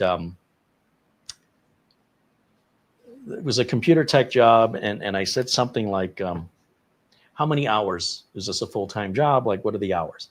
And they said, well, the hours officially are, standard 9 to 5 or whatever. Right. But the boss, like when it comes to reviews, if he sees you're putting an average of 50 hours a weekend, you'll get a raise. And I said, well, that doesn't really make any sense to me. Right. And she looked at me like, I'm sorry, are you doing the interviewing or am I doing the interviewing? Right. What do you mean that doesn't make sense to you? I go, well, I want to get a raise based on what I've actually accomplished, not on how long it took me. I think if I can be here and do all the work the other guy took 50 hours to do because he was dilly-dallying and dragging his feet, he's going to get rewarded because what you're telling me is the owner's going to say, hey, look at this dedicated guy who's been here 50 hours. In the meantime, I got all of that done in 30 hours, and he's going to go, look at this lazy slob. He's only working 30 hours a week. Right. I'm not only going to not give him a raise, but I'm not sure I want to keep him employed. This is not the right job for me. And I shook her hand, and she said something like, well, we hadn't seen it that way before. I said, it's all good. I appreciate taking the time. And, and that interview was over. Right. I found the whole thing offensive and stupid. Like, how can you run a business? How can I be applying for a job for you? Mm-hmm. Like, this should be the other way around. How have you made this business this big based on just somebody took a long time to do something? So therefore they're a hard worker. Right. No, you're 100% right. And look, if you had taken that job, you might not have ended up as a YouTube megastar. So there's that. Well, and that's the other thing. Like, I can't rely on a specific income from YouTube month after month. I have no idea. I have no control over it. Right. And if you're lucky, and it fluctuates so much too. It's ridiculous. Or you're lucky or skilled enough, maybe just having the right skill at the right time, and that video, for whatever reason, takes off, and that one video pays like 3 months worth of salary. Right. But to do that on the regular, unless you have 1 million subscribers, it's it's the challenge we all face. And your videos, I mean, they do really, really well for the fact that, like, if I look at the average number of views I get, and I'm putting out content 3-4 days a week, 5 days a week, there's the argument that I'm in my own way, right? That people can't watch that much. And if I would release it slower, then what I released would get more views. Right. But but the folks that watch you will watch you for 2 hours, 3 hours, 4 hours. My average viewer, 40,000 views. They're not 30,000. But my average views are like 4 to 5, maybe 6 minutes. Yes, but your number of views is what your average lately. Well, I mean, the videos pop, but I'd much rather make a 2-hour video and have less people watch, but watch it for 100% of the time. Well, you say that, and you did a live video, and you seem to really enjoy yourself. It looked like it went well, and then you haven't done another one since. I know. We all want you to do that. Doesn't everybody in the chat put some pressure on you? Doesn't everybody in the chat want Scott to do everybody throw something at the screen for yes? I don't know. I thought about it, honestly. I was like, I would love to. I want to have something specific to talk about. The main difference between you and I is you have such a loyal fan base that you can just go live under the let's just talk tech, right? And your people who don't miss a single one of your live streams are going to help guide the conversation. They're going to help point you to talking about something specifically. And I'm kind of just the opposite. It's like, I would really rather have something specific I want to talk about. And I don't mind if it goes off in a different direction and we come back to it or completely go somewhere else. But I just really feel like I want to, I guess it's just we're complete opposites there. You'll go live and let's just talk. And it could be 2 hours. You and I are doing that right now. You had no agenda today. Well, yeah, but I knew that you and I would have, between the two of us, with all the breaking news and all this, that, and the other, we would have, we have our differences of opinions. We have, there's always something to talk about, even if nobody is talking in the chat. Well, you and I could sit and rap for 2 hours, no problem. And I maybe that's just a brain block that I need to get over, is just say, pick one of those random videos that I was going to make, or a story in the news, and just talk about it. I don't know. It's been like 3 years. I just haven't done it. Here's what I'm a lazy tequila drinking slug. Someday when I grow up, I want to be like you. No, I think that if you just start the conversation, like you would any conversation in your life, just hit up the news site, tech news, whatever you read for tech news. Look at a story that interests you, go live and say, hello, everybody, welcome, and give people a chance to join in the chat. Today, we're just going to hang out. I'll answer your questions. And I want to kick things off by talking about this article today, and then start talking about it and watch what happens in the chat room. And I believe, especially with your viewership, things will just go from there. It's sort of like jump starting a car, or what do you call that when you push the car to get it started? But once Popping it's up and running, you want me to pop my clutch? I got you. That's it. Pop your clutch, and then the car will run on its own from that point forward. I think that's what's working for me. Okay. And just in case it doesn't, whatever site you're going to with the news, there'll be another story. You just need to say, okay, well, here's another story since I'm not seeing anything from the chat. And by the way, as a reminder, please jump in with your questions or whatever's on your mind. Right. And while I'm waiting for that, let me read you this other story. And usually by the second story, you've got catching up to do. At least I should say for me, but I believe it would be like watching your live video. You didn't have any shortage of people interacting with you at all. And you seem to have a good time. So I thought, oh, good. He's going to do more live. Yeah, I should probably do that. Well, and honestly, it's you and I talked about this, and the one thing I am jealous of is there's no editing involved. It's just you're done. Even if you only do a 30 or 45 or 60-minute stream, which to me is totally manageable. And you're done, and there's your content. No, none of that stuff. So you just got to worry about misspeaking or being, maybe phrasing something that people might take the wrong way. But as soon as you produce more content, they'll be onto that. So even if there's any sort of controversy, take the video down, just delete it. Right. If it's that bad. And so what? Or it could make hey, Jay's 2 cents is an idiot. Let's talk about that. Let's see how long it takes before the entire respond to you. He doesn't know you exist. He doesn't care. He doesn't care. No, he doesn't. And I'm fine with that. And look, I don't have any bad feelings about the guy. I don't think he's dumb or anything. I like it. I like his content. I actually like him. I just understand that he's not a tech. I'm not a fan of his content, but I like him as a person. Does that make sense? Yeah. If he was a friend of mine, he's a great. He wouldn't be touching my computer. Right. I could definitely see having a beer with the guy or watching a football game with him, but yeah, no. Right. Oh, maybe we're going to talk about cars or something else. Not on that. We can talk about that sexy Chevy you had back in the 70s. Actually, it was an AMC, and it wasn't sexy. Have you heard of a Gremlin? Oh, wow. Oh, yeah. We don't isn't talk that the about car that, isn't that the car that was supposed to like blow up if you hit it in the back? That was that the Pinto? Okay. Yeah.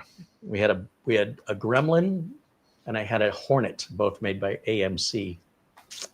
Oh, Lord. Good times. Hey, I know how to work on cars thanks to those cars. If I had a good, reliable car, I wouldn't know how to fix a car. I'm just saying. That's true. I'm lucky to get the hood open on my car. So, but I did the next best thing, and I made best friends with a master mechanic who knows nothing about computers. Nothing. Yeah. Oh, so listen, it's like Subaru Mike is the same way. He doesn't know a thing about computers, but he can work his way around any engine like it's nothing. Right.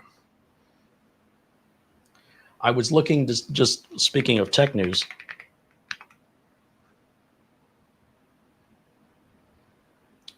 So with Windows 10, I know what I wanted to talk to you about.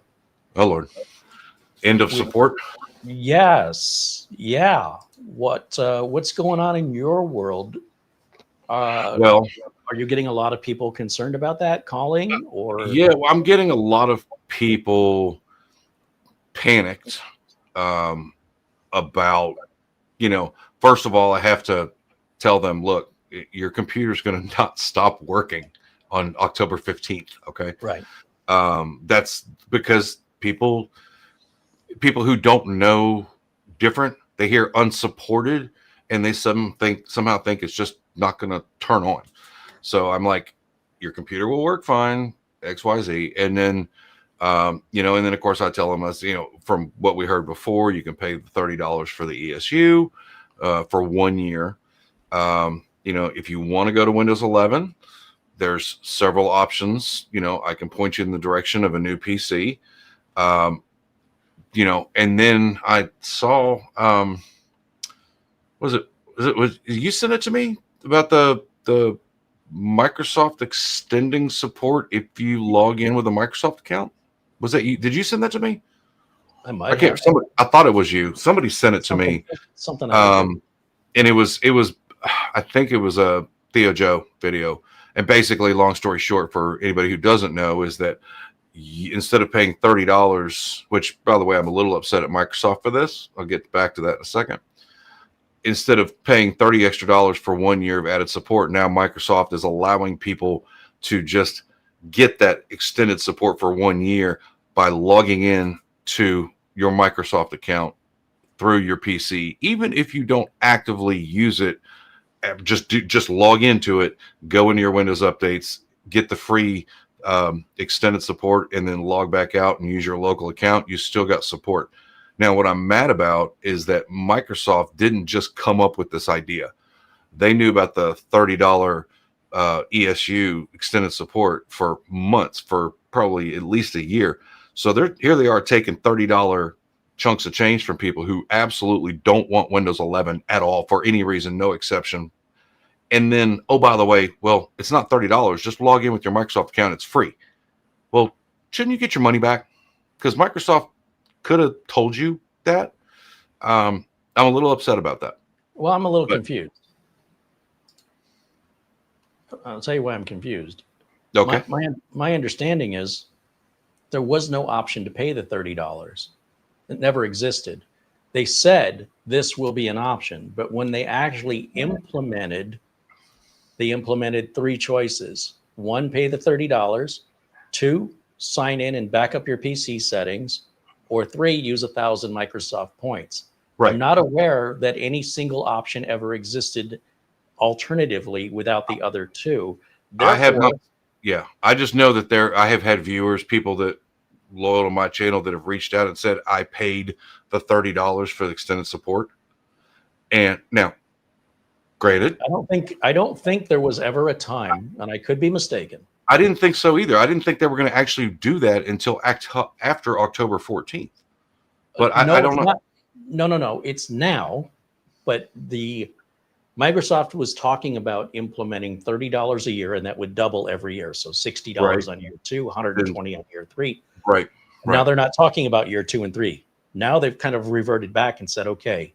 And they said, we'll tell you more about the details when we get closer to the end of support. Because they didn't know. That's their way of saying we don't know how are we gonna collect the money? How are we gonna implement it? Right. Those were the questions journalists were asking, and you can Google it and you can see these articles from February, March, where they're talking about this. And it was all very vague, just a general plan, $30 a year. But then at some point in the summertime, they said, okay, we will allow for 1,000 Microsoft points or sign into your account, back up your PC settings, or $30, but you still had no option. And some people to this day don't have that option. When you go to Windows Update and you check for updates, it'll say enroll in extended security updates. So to the best of my knowledge, that's the only way to do it. And that never appeared before about 4 weeks ago. So if I'm just looking at that because I actually went, I just literally did this on a machine the other day, and I was screen capturing for upcoming video, and I was just looking at that ESU, and it just says because you've already logged in, you are eligible at no extra cost. But again, my client could have been fibbing, which is entirely possible. I was just looking through the videos that I recorded here to see if or they're mistaken. Maybe they paid for something. I'd like to know how they did it. I'm not going to say they're a liar. I just want you to show me how you paid this $30 before. Right. That's what I'm getting at, because I'm looking at Or forward me the receipt. When you make that purchase, Microsoft sent you a receipt. Can I see that receipt? Right. No, 100%. 100%. I was looking for some of the B-roll screenshots that I recorded because I thought that I had seen that, but maybe not. Maybe I could be fibbing. I don't know. Okay. So either way, that's what they told me. But again, YouTuber comments or viewer comments, maybe they thought that's what they had committed to doing, and they had maybe thought that they had already done that. Could be. Maybe they're mistaken, or maybe there's some piece of information. Maybe there's some way they did it, but I'd love to know what it was. That's all I'm saying. Right. I'd like to know that part first. Right. Let's talk about how you got here, and then once we figure that out, we can figure out where we need to go. But I can't tell you where we need to go until I figure out where you came from. Right. And that's the hard part, right? And so people will say that I'm being difficult, but I'm just trying to get all the information. Right. If I don't have, when people, particularly customers or people on YouTube, provide information, they don't realize what they're doing when they basically only provide you the information that leads you to no other conclusion than theirs. Scott, I'm having this computer problem and I have done everything right and it still doesn't work. Well, if you turn it off and on, of course I turned it off and on. Did you update your drivers? Of course I updated my driver. Scott, I have done every single thing. It doesn't work. So now answer me that, smart guy. Right. If you're so smart and you can fix any computer problem, you can't fix this one. Yes, I can. I just can't fix it based on the information you're volunteering. Right. Well, what information am I missing? I don't know because you won't tell me. I have to see it. But if I can see it, I can tell you where you're wrong. Yeah. Oh, I'm not wrong. No, I am not wrong. I've literally had videos where go from the very basic, just do a malware scan to, maybe a driver's missing, just whatever, and I'll literally go through the basic, super basic stuff, the DISM commands, all that, all the way up to downloading the media creation tool, wiping the hard drive, reinstalling Windows clean. And then they tell me that doesn't work. And I'm like, yes, it does. Because I've done it thousands of times in my lifetime. You can't tell me. What you're doing is you're not telling me the part you don't want to tell me. Well, but I guarantee you I get 5-10 comments a week that the video that I show you how to create the media creation tool to download a Windows installer doesn't work. I'm a liar. Microsoft's blocking it. I mean, you just, it's ridiculous. But I'm like, okay. And I'll turn around and I'll go create the thing. 5 minutes later, I'm like, well, one of us is right and one of us is not. And one of us is right and the other one's you. Using our real name and has a face on camera, and the other one may be a bot or a troll. Yeah, right? I'm a what do they call it? Naive. Do you put the AI in naive? Right. I'm naive, and I'm the one that thinks that everybody out there is good, and that if somebody takes the time to comment on a YouTube video, that they're genuinely have a problem. Hard for me to wrap my brain around the fact that there are people out there that will comment just to say whatever you told them doesn't work. And it's not even so, dude, I'm not even talking about upstairs. I'm not even talking. I literally made a video a couple weeks ago, a month ago, maybe. And it's literally 5 ways to speed up your PC, right? Remove startup items, which in no world will that ever telling your computer to not run a program at startup. It will never crash your computer. Okay. Changing performance settings to adjust, custom settings and boom, boom, boom. Those 2 check boxes, instant performance increase. These little 5 things that are just literally the most basic stuff that hurts nothing. People go, I ran this and now my computer won't boot. Right. I'm like, do you have a Phison controller by any chance? Yeah, I've got a Phison controller on my Samsung drive. No, you don't. Right. Right. Like if you don't even know Samsung only uses their own controllers. I know I'm being overly paranoid, but I was like, it's time to upgrade my PC. But I purposefully bought the 990 Evo Plus just to be safe. I've got an AMD BIOS. Samsung only uses their own controllers. That's the way it's they're in-house controllers. But I just the 990s are about, really, really good price right now. Those 990s, they're really good price right now. I literally went back and forth between the 990 Evo Plus and the 990 Pro. Now they are the 990. Both of them will support DDR. What's the word I'm looking for? Gen 5. Gen 5. Thank you. Gen 5 M.2. Because honestly, I mean, do I need it? No. But what I heard is that when comparing the two, because the 990 Pro was like, I think this one was like about $240 for 4 terabyte. And I think the Pro was about $265, $270. But what I've heard is that the Pro needs a lot more cooling, tends to run hotter. And I said, you know what? This is an upgrade. I got a freaking Western Digital green pushing about 2,200 a second. So I'm like, this will be fine. So yeah. Are you going to put that in a Gen 5 slot? Yeah. Yeah. I've got a crappy. Does the Gen 5 slot already have a heatsink that came with the motherboard? Yeah, I've got heat sinks in all of them, but I just I've got 3 M.2s, 3 NVMe's in my board now, but my primary one is just a 1 terabyte Western Digital green that I picked up for cheap. And I know I'm doing my computer a huge disservice because I'm using this incredibly slow consumer brand hard drive in this freaking monster, Ryzen 9 64 gig, a $1,600 graphics card, and I got this crappy Western Digital.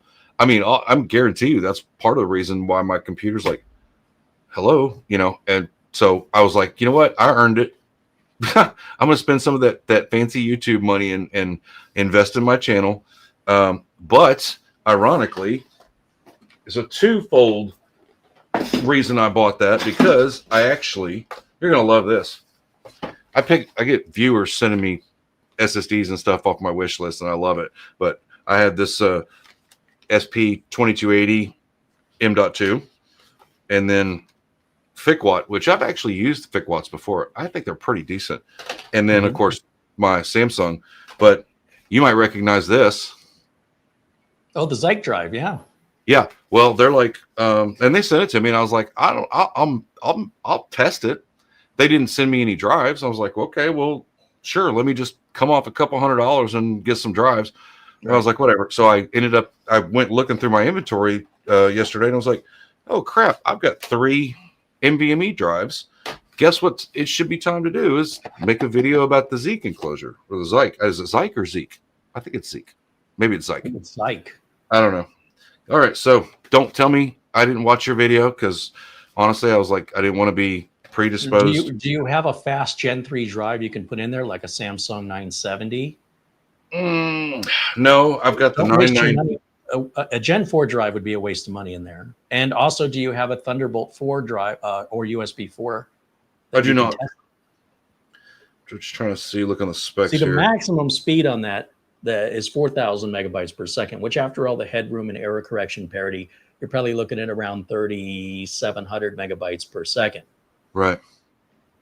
And it has to be in a USB 4 or Thunderbolt 4 port and have a drive capable of doing 3,700, 3,800. Right. Or it's only going to run as fast as the USB port or the drive you put in it. Right. But if you put Gen 4 or Gen 5 in there, it's a waste of money because it just can't go that fast anyway. And then the big mistake, let me just give you a little spoiler alert. Okay.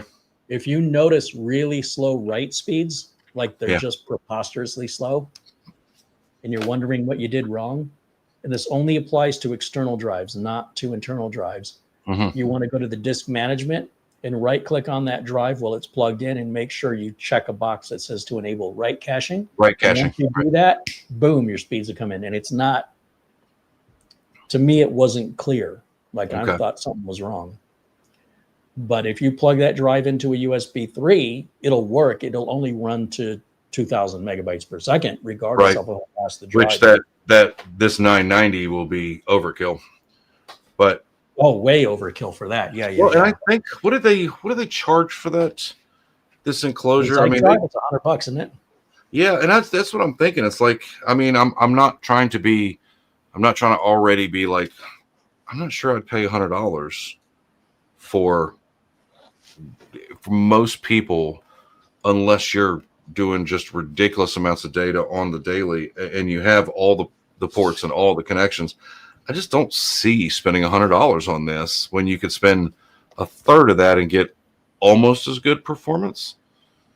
I don't know. I haven't taken it out of the box yet. I'm going to try to give it a fair shake. But let me show you something. Talk to me, Goose. Look here, Iceman. I see it. Well, I saw your 2-hour video. I mean, I saw that you made it, and I thought, well, that's funny because they sent me the same exact one. I watch every one of your videos, or at least I looked at the titles. Right, exactly.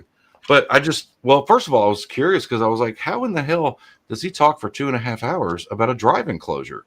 But I should probably 20 minutes of that was the drive enclosure. Okay. Well, I mean, I figured I actually did pull it up the other day and started watching it, and then my wife came out with a shot of tequila, and I was like, well, so much for Carey.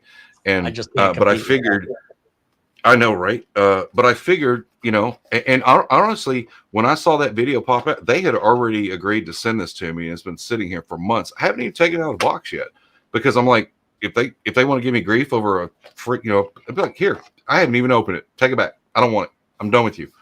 But then I saw your video and now I got to do it. But I just haven't watched it. The reason why the video ran long, this drive was performing at only 2,000 megabytes per second on one of the Minisforum machines I have that's Thunderbolt 4. But yet the Orico drive, which sells for less than this, performed perfectly. So is it the Minisforum computer? Is it the drive? Right. So same drive, changed enclosures, same results. The Orico ran nearly twice the speed with the same drive. Interesting. As the Zyke. So then I changed to a different mini PC, a different Minisforum computer. Then both ran equally the same. Interesting. So I'm like, okay, is it the implementation of Thunderbolt on the Minisforum? Is there a BIOS update? There was. I added it. Didn't make any difference. So I said, well, what if I take the USB cable that came with the Orico drive and plug it into the Zyke drive and then plug that into the troublesome machine? Might be a 2.0 versus a 3.0. No problem. Okay. And here's the other thing. The Orico drive was cheaper and came with a USB A to C. This one, I believe, is just USB C to C no matter what. Right. And neither one of the cables, I believe there's 2 cables in here, neither one of them worked at proper speed on that one Minisforum computer. But taking the Orico cable that came with the Orico drive and plugging it into this and into the troublesome Minisforum computer worked exactly like it should. So who's the fault here? But you could plug this into literally any other computer with these cables and it runs just like it's supposed to. And the Orico drive, you can plug into any computer, including the Minisforum, and it runs like it's supposed to. And if you take the Orico drive cable and plug it into here, it works like it's supposed to. Huh. Wow. 2.5 hour video. I'm glad you did all the homework. I'm going to be like, honestly, I don't care how fast it is. I'm not spending $100 on this. I'm not, but I might. You know what? Let's say you're a photographer and you're shooting 1,000 pictures out in the wilderness, wherever you are. Maybe you're in Burning Man or something. Right. And you need to offload that memory card onto something quick. So that you can keep taking pictures. Right. Now, one might argue, just go buy some more memory cards, swap them out. Maybe you want to back up, whatever. Right. For a lot of people in photography, these are very popular. And there's probably other career scenarios where you're on location and you're filming maybe a car race, a drag race, a Red Bull event, one of those X Games. Sure. You might be filming a lot and you need to keep offloading and you need a large amount of storage, cheap and fast. Okay. This makes sense. But for most average people, would you buy an 800 horsepower car? Right. Well, see, that's exactly my point. This right here, it's a cheap little SSK enclosure. I know you've seen the brand before. Okay. This handles, I've got, I think, a Western Digital Black in here. This is what everything on my YouTube goes to. Yeah, it's a WD Black. Okay. That's my entire YouTube on that little drive right there. Okay. And I mean, granted, it's a black, so it's going to be fast, but it's not faster than the plug. That's what I'm getting at, is the drive is fast, but it's only going to be as fast as my enclosure connection, my physical cable, right?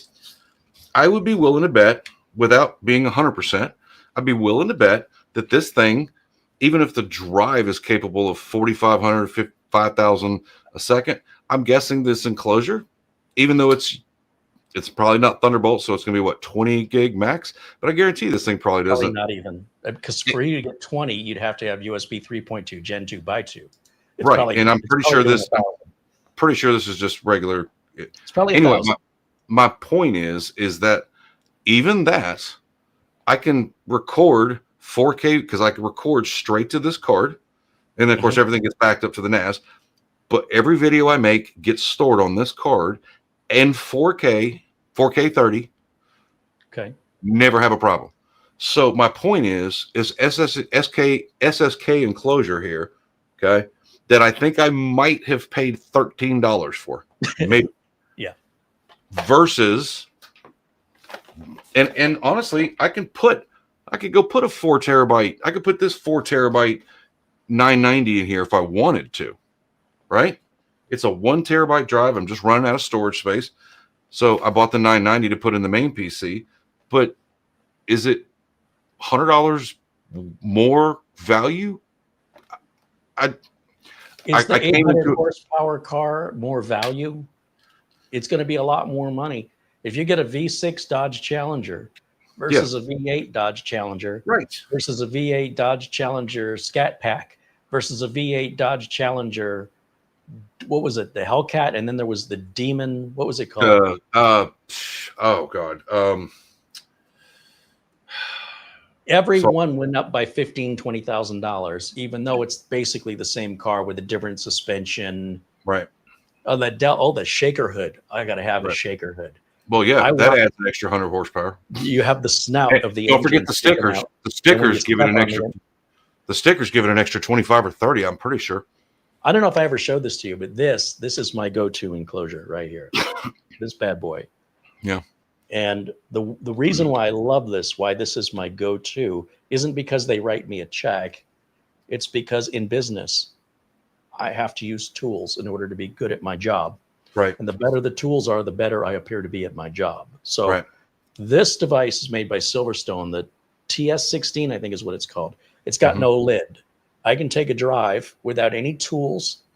I love toolless. And I don't have to worry about a cover, but there's no cooling on here, right? So it's just meant to be temporary. So customer says, hey, my laptop doesn't turn on. Can we pull the data off of it? No problem. I can take the, this is just a little rubber stopper, and this has multiple holes, right, for the different size of drives. And it's got a little groove in that rubber stopper. Nicely. Yeah. And I put this in. And it pops in place.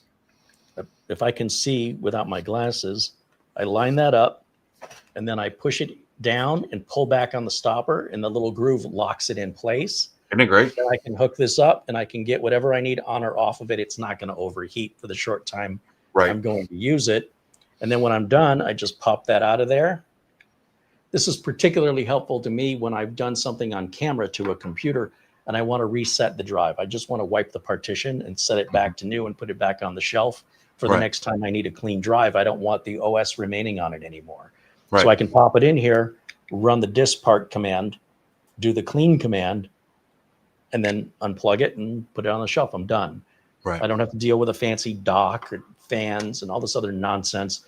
And as for enclosures, I don't use them because I use a NAS. Now, you said you're using a NAS too. Yeah, I've got the Synology DS923 Plus.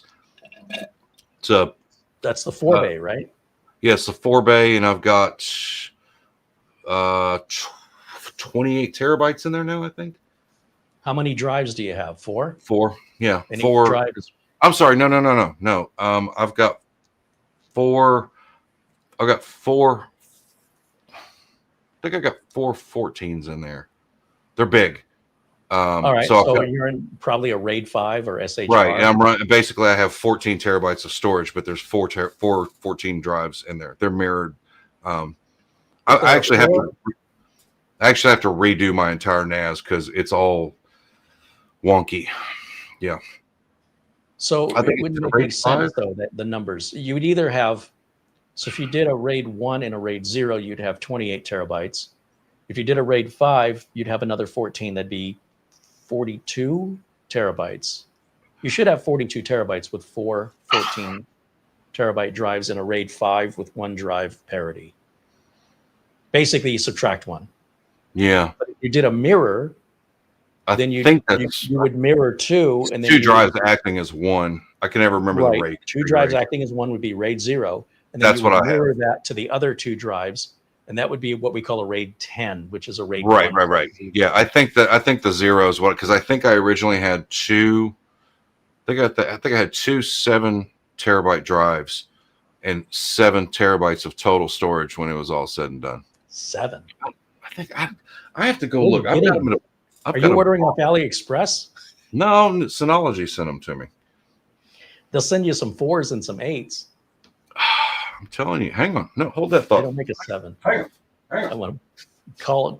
I'm calling out Scott live on camera. Yeah, you what are you talking about? Hang on. Oh, make sure we hold Scout accountable. I've got 3 right here. I don't even know how big these are. I think these are 14. Right on the label. Yeah, no, smarty britches. It's not that easy. You're supposed to take them out of the package first. Well, I figured when I got around to working on my NAS video, I would. When's that going to happen? I don't know. I'm working on it. I'm busy. I'm a busy guy. I want to say these are 14s. Hold it back up to the screen. Let me read it for you. It's pretty sure it's a. See, Synology sent those to you? Yeah. Okay, hold it steady. It should be I think it's a 14. It's an 8. Okay, you see where it says Synology in the middle of the drive? And then there's a -8T. Do you see that? No, I think it's -BT. I think it's an 8. Well, I think you're wrong. Hang on. We could both be wrong here. No, we can't. Only you can be wrong. All right, hang on. Match 3310-BT. Well, yeah. You might be right. I didn't say you were right. You said this whole broadcast. Look, I just said you were right. I don't know why Scott don't return to the show after today. I don't know. No, it should be an 8 terabyte drive. Seagate sent me this. I think so. I've got. Yes. Okay. In retrospect, that's. I think that's what was confusing me. I've got 4 of these. Yeah. Okay. Okay, and you don't have them in the NAS yet, clearly. I don't, and I've currently got. I think I have 2 8s in there now. I think that's why I was thinking 7. I actually had 7 free at one point. Or 7 used and 1 free. That's what it was. I think I got 2 8s in there and a RAID 0. So I have 8 total. And they sent me. No. Well, I have 8. You know what I'm saying? No, I don't. What size drive is in there now? There's 1 drive. 2. It's 2. I don't care about what size is 1 drive. 8. So if you have 2 in RAID 0, you've got 16. And if you're using 7 of it, you've got 8 free. 8 or 9 free. I don't know.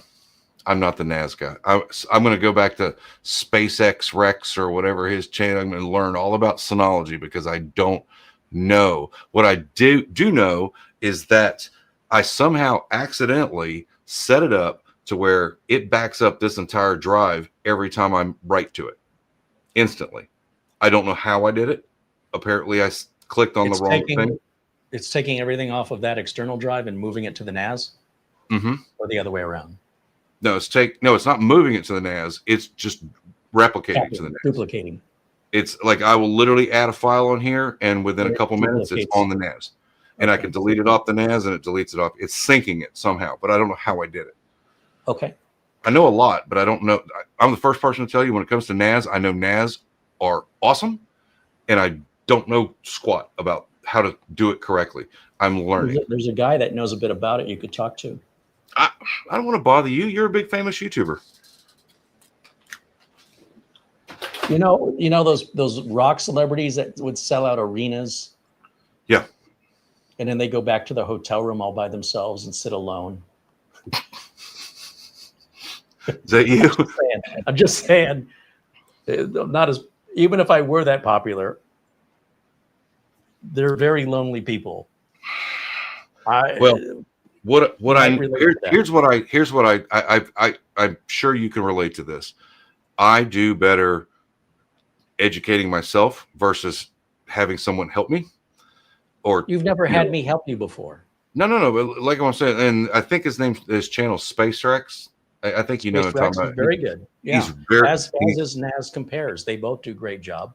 As far as NAS, that's the guy, because I've watched enough of his stuff and be like, okay, he explains stuff in language even I can understand. And I'm the first person to explain it better than him. He mumbles. Well, and you got better haircut too. His haircut's kind of weird. It's a thing. I don't know. I won't judge a guy on his style, but he nothing personal. I like the guy. He mumbles. He does. He does sometimes.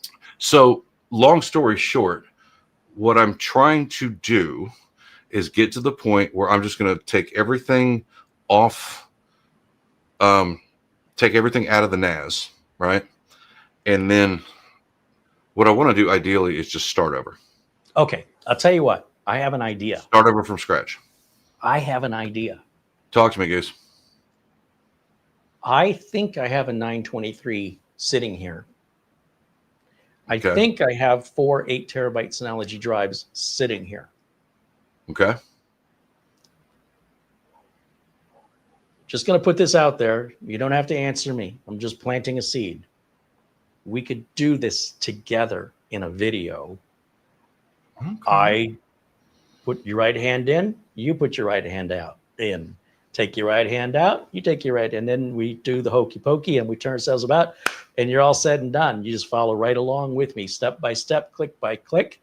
Set up your own name and password. That's the only thing you'll change different. And when you're done, you will have you'll have it configured the way you want. And when I'm done, I'll just reset it and put it back on the shelf. That sounds like a fun setup. Let me just verify I have a 923. Hold on.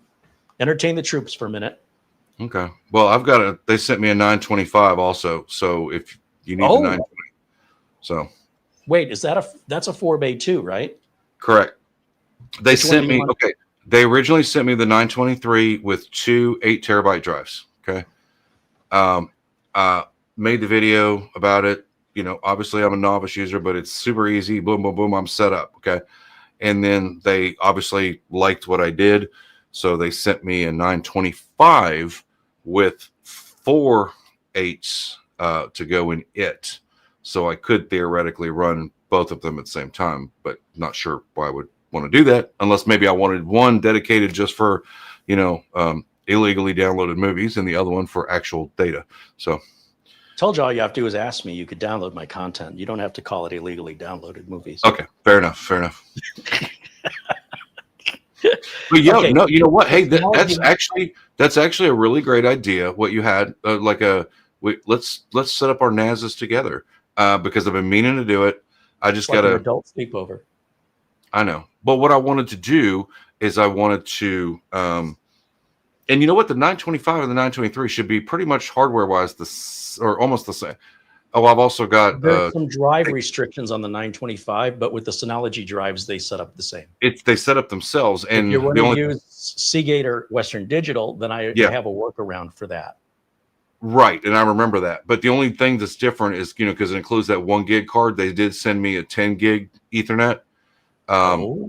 So I will need, but I think that's just a panel you pop off and replace. I don't think it's any big deal.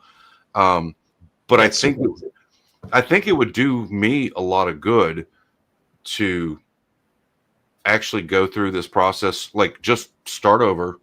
And now that I have these new drives, I don't feel worried about what might happen to the other drive, the server that's up and running with my data. I want to basically start over and use this as my baseline now. And now I know I've got 8 terabyte drives. If one of those fails, no problem, pop a new one in and let it start mirroring. But yeah, I just got to the point where we're creating homes, and the software end of it, the hardware part was easy. It's like, which one do you want to do? Boom, boom, boom. And it just configures it all. But it's like creating the homes and setting up remote shares and the synchronization thing I talked about. That's all the stuff that I need to learn. I don't want to be a NAS. How you're doing the synchronization, so you're on your own. But as far as setting up the NAS to get it so you can start saving files, have it publicly shared. Yeah. Also, we probably want to, before we do this, copy everything off of your NAS now onto some external drive. That's what I'm trying to get to, so that I can say I can safely wipe all of these. Yeah. Then we reset your NAS with your new drives, and then copy that stuff back over onto it. Well, but my only concern is that the file system on the drives is that BFSR or BSF, whatever is that, the RFS, B-tree BTRFS, right? So I can't just go take one of those drives and plug it into a drive reader because it's the file. You want to copy the data while they're in the NAS. Copy it off of the NAS onto like one of the USB drives you've got, or an internal drive if you've got a big enough internal drive on one of your computers. Just not sure I have 7 terabytes of free space anywhere, but no, I do not. Well, if it's only, hear me out. If all you have is 7 terabytes, then take one of the 8 terabyte Synology drives and put it in a drive dock, and then format it NTFS, copy it down. So I've got an NTFS copy on the second drive that's really not, it's just a mirror, right? I can wipe that one. No. Hear me out. Take one of the 4 brand new 8 terabyte drives Synology sent you. Take it out of the package and get it installed in your computer or in a USB dock, whichever way you want to do it. Format that, because it's brand new and it's never been used. Go ahead and format that in NTFS and treat it as a backup drive. Log into your NAS, take everything, copy it, and then paste it over the network onto that 8 terabyte drive. Got it. Then set it aside. Forget about it. Take the 3 remaining 8 terabyte drives, and we reset up your NAS with 3 drives only. We set it up as a RAID 5.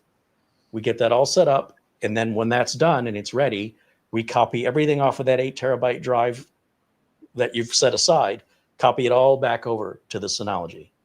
Okay. Would we have to change the RAID configuration at that point? No, you're going to be in a RAID 5. Which is 1 main and 2 mirrored, right? No. RAID 1 is a mirror. Okay. Anything other than a RAID 1 is a parity. So what that means is, no matter how many drives you've got, starting with 3 and above, then every drive contains a little bit of data of the others. Yes, so that if any single drive fails, any other drive can they can take. Let's say you've got 8 drives. Think about just picture it in your head. 8 drives. 7 of those drives each contain an equal piece of drive number 8. Okay. 7 of those drives each contain a piece of drive number 7. So that and 6 and 5 and 4 and 3. So each of the 7 other drives together can rebuild the one that's gone bad or missing. and without any interference, you can continue using the NAS as normal. Okay. Because they have something called parity. Parity bits, right? Right. Well, parity puts the math back together to reassemble what was there from the bits they all share amongst each. But if you lose 2 drives, well, then you need RAID 6. RAID 6 will give you 2 parity drives. But if you have 8 1 terabyte drives, instead of losing 1 terabyte in a RAID 5 for parity, you'll lose 2 1 terabyte drives for parity. So now only 6 terabytes are available. So in the, you said it's the RAID 6, that's the 3 drives? No. RAID. So RAID 0, let's start with RAID 0. RAID 0 is 2 drives working together as one with combined speed and performance. Which is what I have. If either drive fails, you lose the entire thing. RAID 1 is a drive that mirrors another drive, so it's invisible. That's what I have. But everything that this one does, this one does. If this gets a virus, this gets a virus. I know that's the way I've got it set up, where if one fails, I could pull one out, pop another one in, and it just instantly basically duplicates it. Okay. But when I was never good with it. This is the part of the A+ that I failed, by the way. 3 or more drives, starting with 3 and going above that, you can choose RAID 5. RAID 5 is where each drive contains a percentage of the other 3, so that if any one of them were to fail, you could simply pop the bad drive out, put a new drive in, and tell the NAS to rebuild the data back on that from the other 3 while you still continue to use the NAS. It may be a little slower, but if while you're rebuilding it, another drive fails, I hope you have a backup. But what are the odds, right? So when you go to big NAS arrays or big RAID arrays, like 8 drive, 12 drive, 16 drive, then one failover is not enough. At that point, you want to have multiple failovers. Sure. And honestly, I mean, there's very little that I have on the NAS that I couldn't replace. But that's not the point. I know. So here's the thing. So you start with the 3. You configure it with a RAID 5 with 3 drives. Well, first we need to start with inventorying everything I've got so that we know where we're starting with. Because I'm not sure why I have 3 drives. I'm pretty sure they sent me 4, and I don't know where the 4th. No. You're going to use the 4th drive to back up everything. I'm saying I don't know where the 4th drive is. I literally had 3 right here. I think they sent me 4, and I don't know what I did with the other one. It could have. We inventory and we go, okay, here's what we got to work with, and then we go from there. Okay. But I trust that you will help educate me in the world of RAID configuration. You say it like it's a bad word. No. I mean, I need to learn it anyway. I just school you, son. No. I didn't mean it like that. I just mean, I love learning, and I don't mind learning. It's just not something that in your world, I can see you setting up NAS servers for it as part of your process to help guarantee be more proactive with your clients. That's not something my home users ever. I needed one for my stuff, and Synology was nice enough to take care of me and send me one with the condition that I just made a video and told people about it. I'm like, I can do that. But now that I've got one, I didn't realize how much I loved it, especially when I can run Plex and sit on the couch and pull up any movie I want. All my you don't clients have to sit on the couch. You can stream it to your phone anywhere in the world. Well, if you got Plex you could Plus, be Scottflix. You got to have Plex Plus for that. It's $150. But you could use Jellyfin. Well, I'm a big famous YouTuber now. I can afford it, right? Right. But my point is free. You could totally. I love being able to have a place to back up all my client data. I have a place to back up all my YouTube stuff. If my channel gets taken down, every video I've ever made is on that NAS. So I kind of like that. And that's really, for me, what it's going to be about is having my content stored. I could go to another platform and upload every single video in a day. Well, maybe not a day, but you get the point. But the point is now that I've got a bunch of stuff on it, I'm like, well, what do I do? How do I start over? That's the part where I'm stuck. So I do need to get one of those 8 TBs, format it in TFS, initialize it, and then format it in TFS, pull everything off the NAS, and then go, okay, Carey, I can wipe this NAS. We're good to go. And that's where we'll start. And, you don't necessarily have to wipe the NAS. You can take the drives out of it you're using now and set them aside. They don't have to be in any particular order. You just simply plug them back in and it'll go right back to the way it was. If you realize, oh no, this has all been a big mistake, I want to undo it. Don't wipe those drives until you know for sure, okay, I'm definitely not going to use these again. Because so long as they're all put back in the Synology, again, they don't have to be in the same order. But as long as you put all of them back and turn the Synology back on, it'll boot to them and it'll work the same way it did before. As long as you didn't wipe. So that's your safety net. But wouldn't we want to do this as if this was the first time, where we go through and we set up the Synology drive, the Synology? Not on your existing drives, on the new ones in the packages. That's what I'm saying. Yeah, we would still drives you're using now and don't wipe them.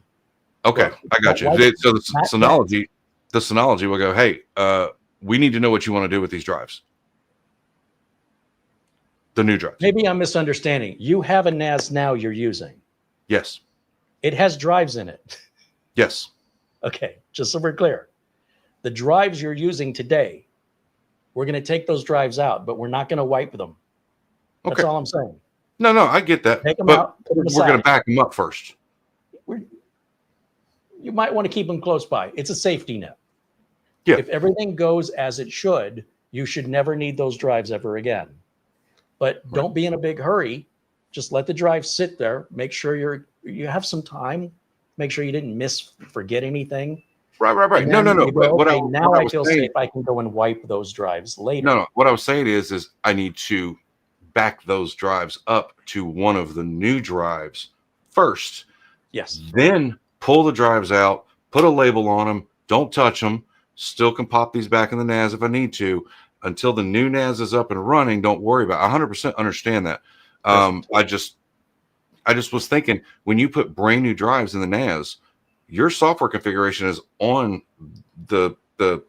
it's on the Synology itself. So it's going to, is it not going to want to start over and say, hey, software configurations on the drives, just like a computer. You pull the drive. When you pop new drives in, it's going to say, hey, what do you want to do with these drives? You're going to start all over, just like you took it out of the box for the first time. That's what I want.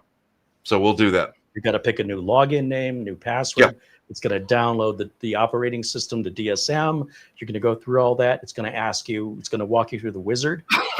So you're going to create a 3-drive SHR Synology hybrid RAID. That's going to default to RAID 5.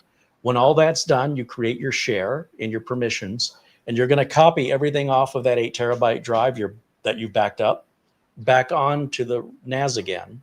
Mm-hmm. When that backup is complete and you are convinced you've got everything, then you're going to take that 8 terabyte drive and slot it into drive 4. And you're going to tell Synology, I want to expand my RAID, my current RAID, to add a 4th drive. I want to expand it.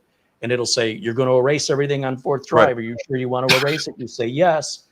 And it just does it. And then it automatically resizes. It's beautiful. It's amazing. And it's cool.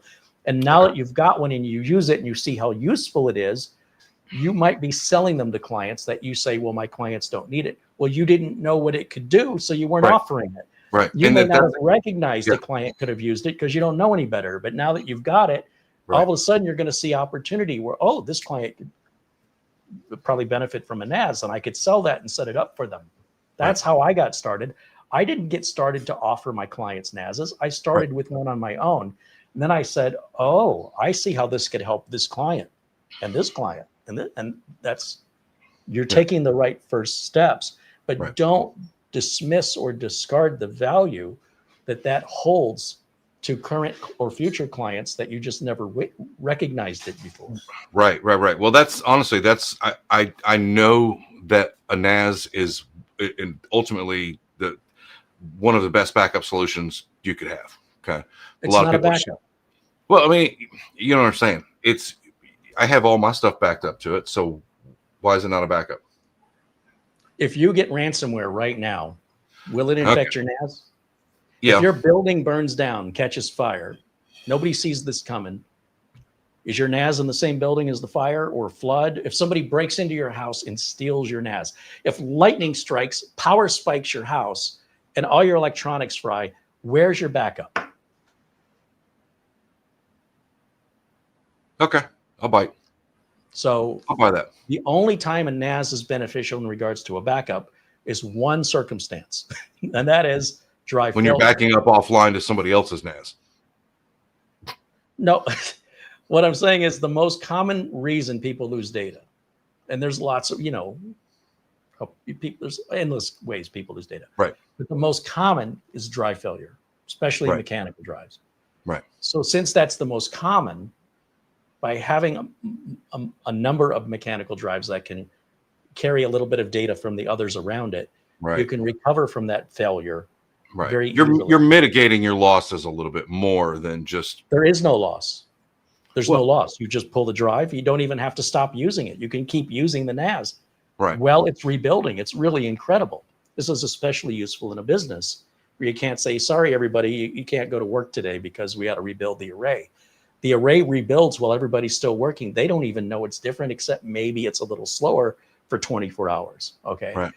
But if their building is burglarized or they get a ransomware, some employee clicked on the wrong thing and they're like, damn it, I normally never do that. And all it takes is once, and now the whole thing's encrypted. Mm-hmm. You're going to pay the ransom or you're going to recover a backup. Well, the backup better be somewhere else. Right. Right. Some drunk driver was running from the cops and ran right through the building. How many times do we see this over and over? The building owner's like, I've been here 40 years, never seen anything like this before. Right. The Twin Towers, we just had this anniversary of 9/11. Do you have any idea how much data was lost? Now, I understand the lives that were lost are far more important. But yeah, isn't it worth talking about how much data in every single floor of that building, how many companies were in that building, how much was potentially lost if it wasn't backed up out of that building? Offsite, Nobody right. saw that coming. Right. So the question is, that's an extreme example, but the same can we go back to that car insurance, right? Right. Most car accidents are probably fender benders, quite honestly, but every once in a while, crunch. Yeah. And you don't see it coming. You had no idea when you got in the car, when you were leaving, that was going to be the last time anybody was ever going to see you again. Right. So we're running a business. Right. We need to make sure, this is obvious to you, but for the benefit of the viewers, we want to make sure that that business stays up and running, that those employees who are earning a living, providing for their family, have a job to come back to. There's a great story. By great, I mean it was horrible, but it's a great example of how bad it can go. In England, a trucking company, let me Google it. England trucking company, ransomware out of business. Oh man, after 125 years in business. Oh wow. KNP Logistics, a 150-year-old transport company based in Northamptonshire in the UK, operated a fleet of about 500 lorries under the Knights of Old brand. The ransomware group gained access to the system in June of 2023 by guessing an employee's weak password. Without multi-factor authentication, the hackers encrypted the firm's critical data, including their backups, because the backups weren't being done right. Right. They were backups, but they weren't off-site and they weren't taken offline. So what happened is the ransomware crippled the company's ability to operate as staff could no longer access crucial financial and administrative systems.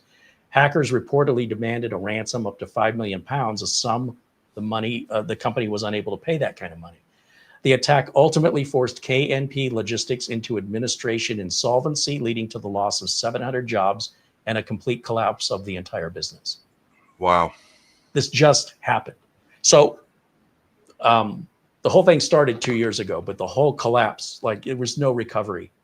Right. Because backups weren't being done right. It's not that they couldn't be, they just weren't doing them right. And now, because they were reactive instead of proactive, there was no way to pick them back up again without it costing more than just closing up the shop. Right. And now 700 people that were providing for their families have to find new jobs. Right. Okay. So when Scott and I talk about this, ladies and gentlemen, on the professional side of things, not the enthusiast side, there can be a lot to risk. And that's why it's important we try to maintain a minimum of 3 backups. Having a backup on site is no problem. In fact, a lot of times recovery from a backup up site is most common and it's fast. But having a backup in the cloud or having a backup in another building, like every business owner I do work for, I give them a copy of the data on their NAS. They all use NASs. I take all the data off the NAS and I copy it to a little 2 terabyte USB Samsung external SSD. And I take that and I label it, and it's drive 1 of 3, drive 2 of 3, drive 3 of 3. I give that to the boss. I take this home, put it somewhere. If you have a safe, put it in a safe. Put it somewhere not in the office. Right. Don't leave it in your office. If I get hit by a bus tomorrow, you need to have your data. It's your company. No employee cares as much about your company as the owner. Right. So I want you, the owner, to take this, put it somewhere, and hope you never need it. And we'll update it, every month, every 3 months, once every 6 months. Depends how much the owner wants to spend. But when it comes to updating it, I say, bring that drive back, give it back to me, and I'm going to give you an updated one. Now you take drive 2, I'll take drive 1. Right. Now I'm going to leave drive 1 plugged into this computer here at the office so I can update it remotely. But I'm going to take drive 3 and I'm going to take it home. So if anything happens to you, if anything happens to your office, or if anything happens to me, we're all covered. Ransomware, fire, theft, flood. I can have any customer back up and running, even remotely, in a complete catastrophic failure. They show up to work tomorrow. The building is ashes, fire trucks, still smoke is pouring out. I want you to picture this. Right. Owner, employee show up to work. What do? You're going to call me. We're going to get your phones back up. We're going to get your data back. We'll get you some loaner computers. You guys want to go rent a hotel room and work out of there, or a temporary office? Or do you want to work from home? I can set you guys up. It's going to take a few hours, but you're back up and running. Not like that trucking company. Right. They were screwed. So in any event, let's understand what the benefit of a NAS is, but let's not make it more than it really is. It's not a magic pill. Right. You can even take one Synology NAS and have it clone itself to another Synology NAS anywhere in the world. And Synology has a backup solution, which is free with your Synology, called Active Backup. Right. And you can have it like Acronis do images automatically of all of the computers on your network or your clients' networks. And it's hands off. It just takes care of it. Nice. As long as you got the space for the backups, it'll just image it. And so that way you don't have to reinstall Windows. If the drive fails, you just restore back from your Synology backup. Back up and running, man. I like that. So I've got a 923 and a 925. I've got 8 terabytes. I've got everything Synology sent to you. They sent to me too. So I don't feel special anymore. I thought they did me a favor, but turns out I'm just a YouTuber. Yeah, same. So, all right. So they sent you the same exact thing they sent me, and they're both sitting on a shelf. Yeah, same. So when you're ready, anytime. I don't care if you want. Let's plan it. Yeah, 100%. You tell me when you're ready. So you get your backup made. Okay. So you got everything off of that NAS, or at least duplicated from the NAS onto one of those 8 terabyte drives. Right. And find that third 8 terabyte. You got to have that. Well, you don't have to, but it would. With Synology, we can convert the RAID type without losing the data. Well, I've got 3 right here sitting behind me. Okay, but do you have a drive big enough? Forget those 3. Do you have you know what? Worst case, I'll go buy another 8 TB and just use it just to back up my NAS, and then I'll use it for something else later. It's fine. If I can't find that, you've got 3, right? I've got 3 sitting behind me right now. You don't know if you have a 4th one. I'm pretty sure I do. Okay. But if I don't, I can go get a drive just to back up the NAS before we start. No, this is what I'm trying to tell you. If you're going to get a drive to back up the NAS, make sure it's the same make and model as those other 3, so that when we're done, we can put it in the 4th bay, and you can continue to use that drive and expand your storage in your NAS. Okay. We only need that drive temporarily. We want to put it in the NAS at the end of the day. I'm pretty sure I have it. I just got to find it. My office kind of gets crazy at sometimes, so it may have just slid under a table or something. I got it. Well, the invitation's there. Anytime you're ready, reach out. I don't care if it's tomorrow or next week or next month. Whenever you're ready, My stuff is sitting on a shelf. As soon as you're ready, I'll just take it off the shelf. I know where my drives are. Okay. Cool. I know if you looked at my place and looked at your place, you'd think I'm the one who doesn't know where anything is. But I have very organized piles. Right. But I think it'd be a lot of fun. We can walk through it together. Yeah. And I'll show you the Carey way, which I like to keep everything real simple. You're not going to become a genius learning from me, but you will learn the basics and you'll get her done. Cool. And then I take the training wheels off and I say, fly, little birdie, be free. And if you want to go do some complicated stuff, if you want to put jelly pin or you want to do plex, I don't know nothing about that. I don't know how to do it. I know it can be done. Right. Even synchronizing one Synology to another, I've never done it. Yeah. But I know it can be done. Maybe we should both start watching Space Rex and figure out how to do that. I already do. Well, I mean, but actually learn how to do it. No, look, Space Rex does a great job. And Naz compares. Robbie over there, if you're not watching, Robbie, he's across the pond there in Britain. And he's apparently got a business selling Naz's. Huh? Space Rex is more of a consultant, right? Right. I don't know much about him. He seems like a great guy, very knowledgeable. And those are my two go-to guys. Like if I want to know about a Naz, those are my first two stops. Right. And Naz Compares and Space Rex, they're on my subscribe list, both of them. In fact, I pay for membership to Naz Compares. I like him so much. I'm like, yeah, give me some more. And he's got a lot of members only videos showing some new stuff that he saw at a trade show recently that he'll eventually make it public. But I was like, oh, I want to get that early. Nice. Anyway. Well, it's time for me to get ready for supper. So it's late here. So thank you so much for having me on. I really appreciate it. Well, thank you for hanging out. Thanks for joining me. It was last minute and I wasn't quite sure if you'd be available, but I'm glad you were. It's always a pleasure having you here, and giving you a hard time is always enjoyable for me. Yeah, I know. And I'm seriously looking forward to my Synology school. Let's just call it that. Or NAS school, because it doesn't have to be Synology, but yeah. It's just conveniently we both have the same product, so it's going to be really nice to just cross the board. It's going to be do this, okay, do this, do this, do this. You know, I like that.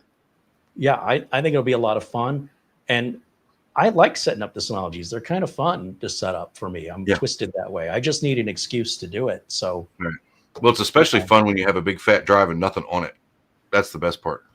But if you're setting up a NAS for the first time, you better be nothing on the drives. Well, that's what I'm saying. But it's like, ooh, I have all this storage. Yeah, when you're done, you're like, look at what I like. Synology, they're 8 bay, with the 10 gig card, and I filled all 8 bays with 20 terabyte drives.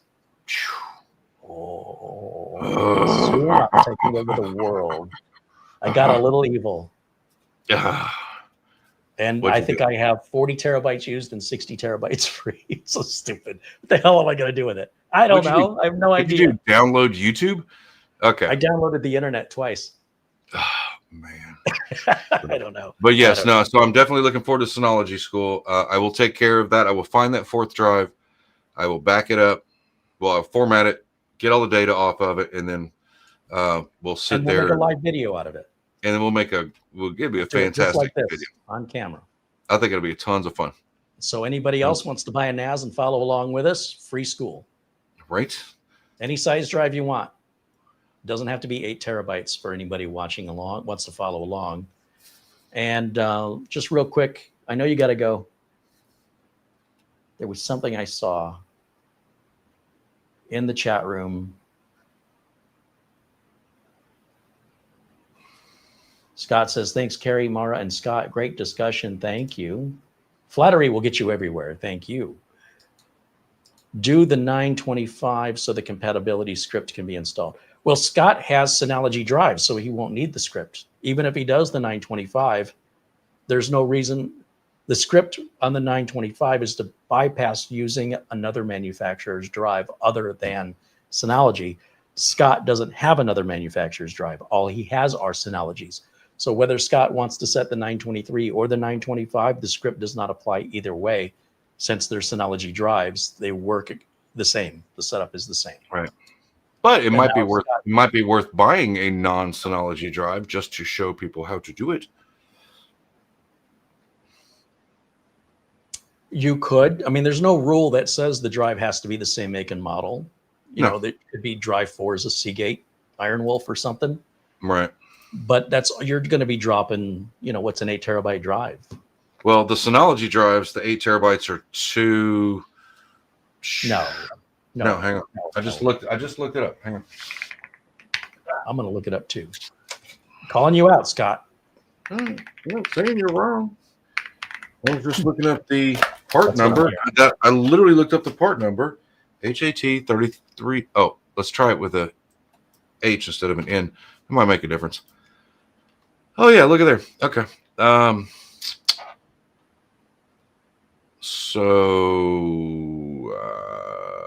looking at the HAT 3310.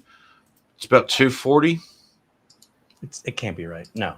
I'm looking at it right here on Amazon. It's the HAT 3310 8T, which is exactly what I read to you.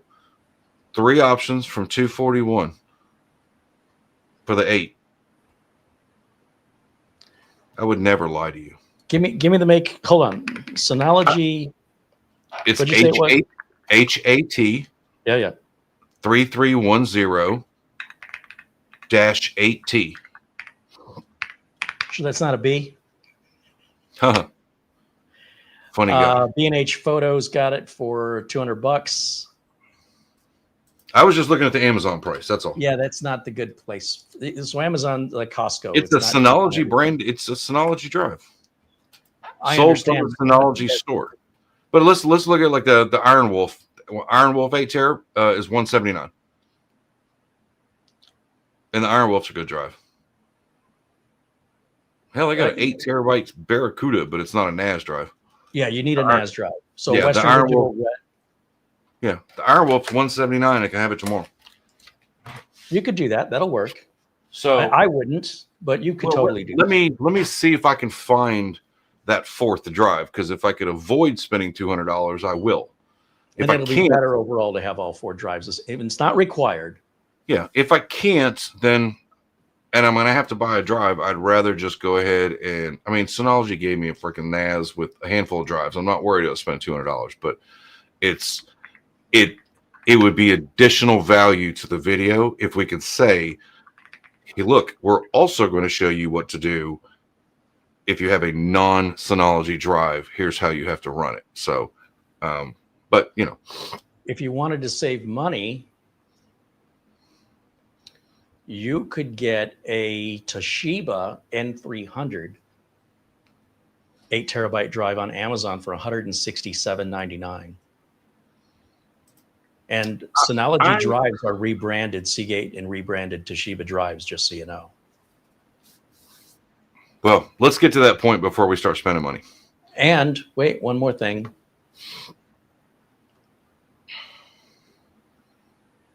There's probably a recertified or renewed. Yeah, here's a 12 terabyte Seagate recertified drive. And I only buy recertified drives. I've never had a bad one. $209.99, but let's see. Let's do renewed. I've got a Western Digital 6 terabyte gold that I bought recertified. Never had a day's problem with it. Yeah, so you can, if you look for the recertified drives, here's a Seagate Exos Enterprise drive that's 8 terabytes for $99.74. That will work in the NAS. And the Enterprise Exos drives, basically, if it says Seagate Iron Wolf or Seagate Exos, right, it will work. The Exos there are 8 terabyte drives, not necessarily not NAS drives, but there are 8 terabyte drives that the script will not work for. Is it only certain drives? It's not that the script won't work with them. It just you'd be an idiot to try. It's sort of if you take a desktop drive that's not intended to be in a NAS, right, it'll function until it fails. Which you're putting my experience. I've done it. It's about a year. Yeah.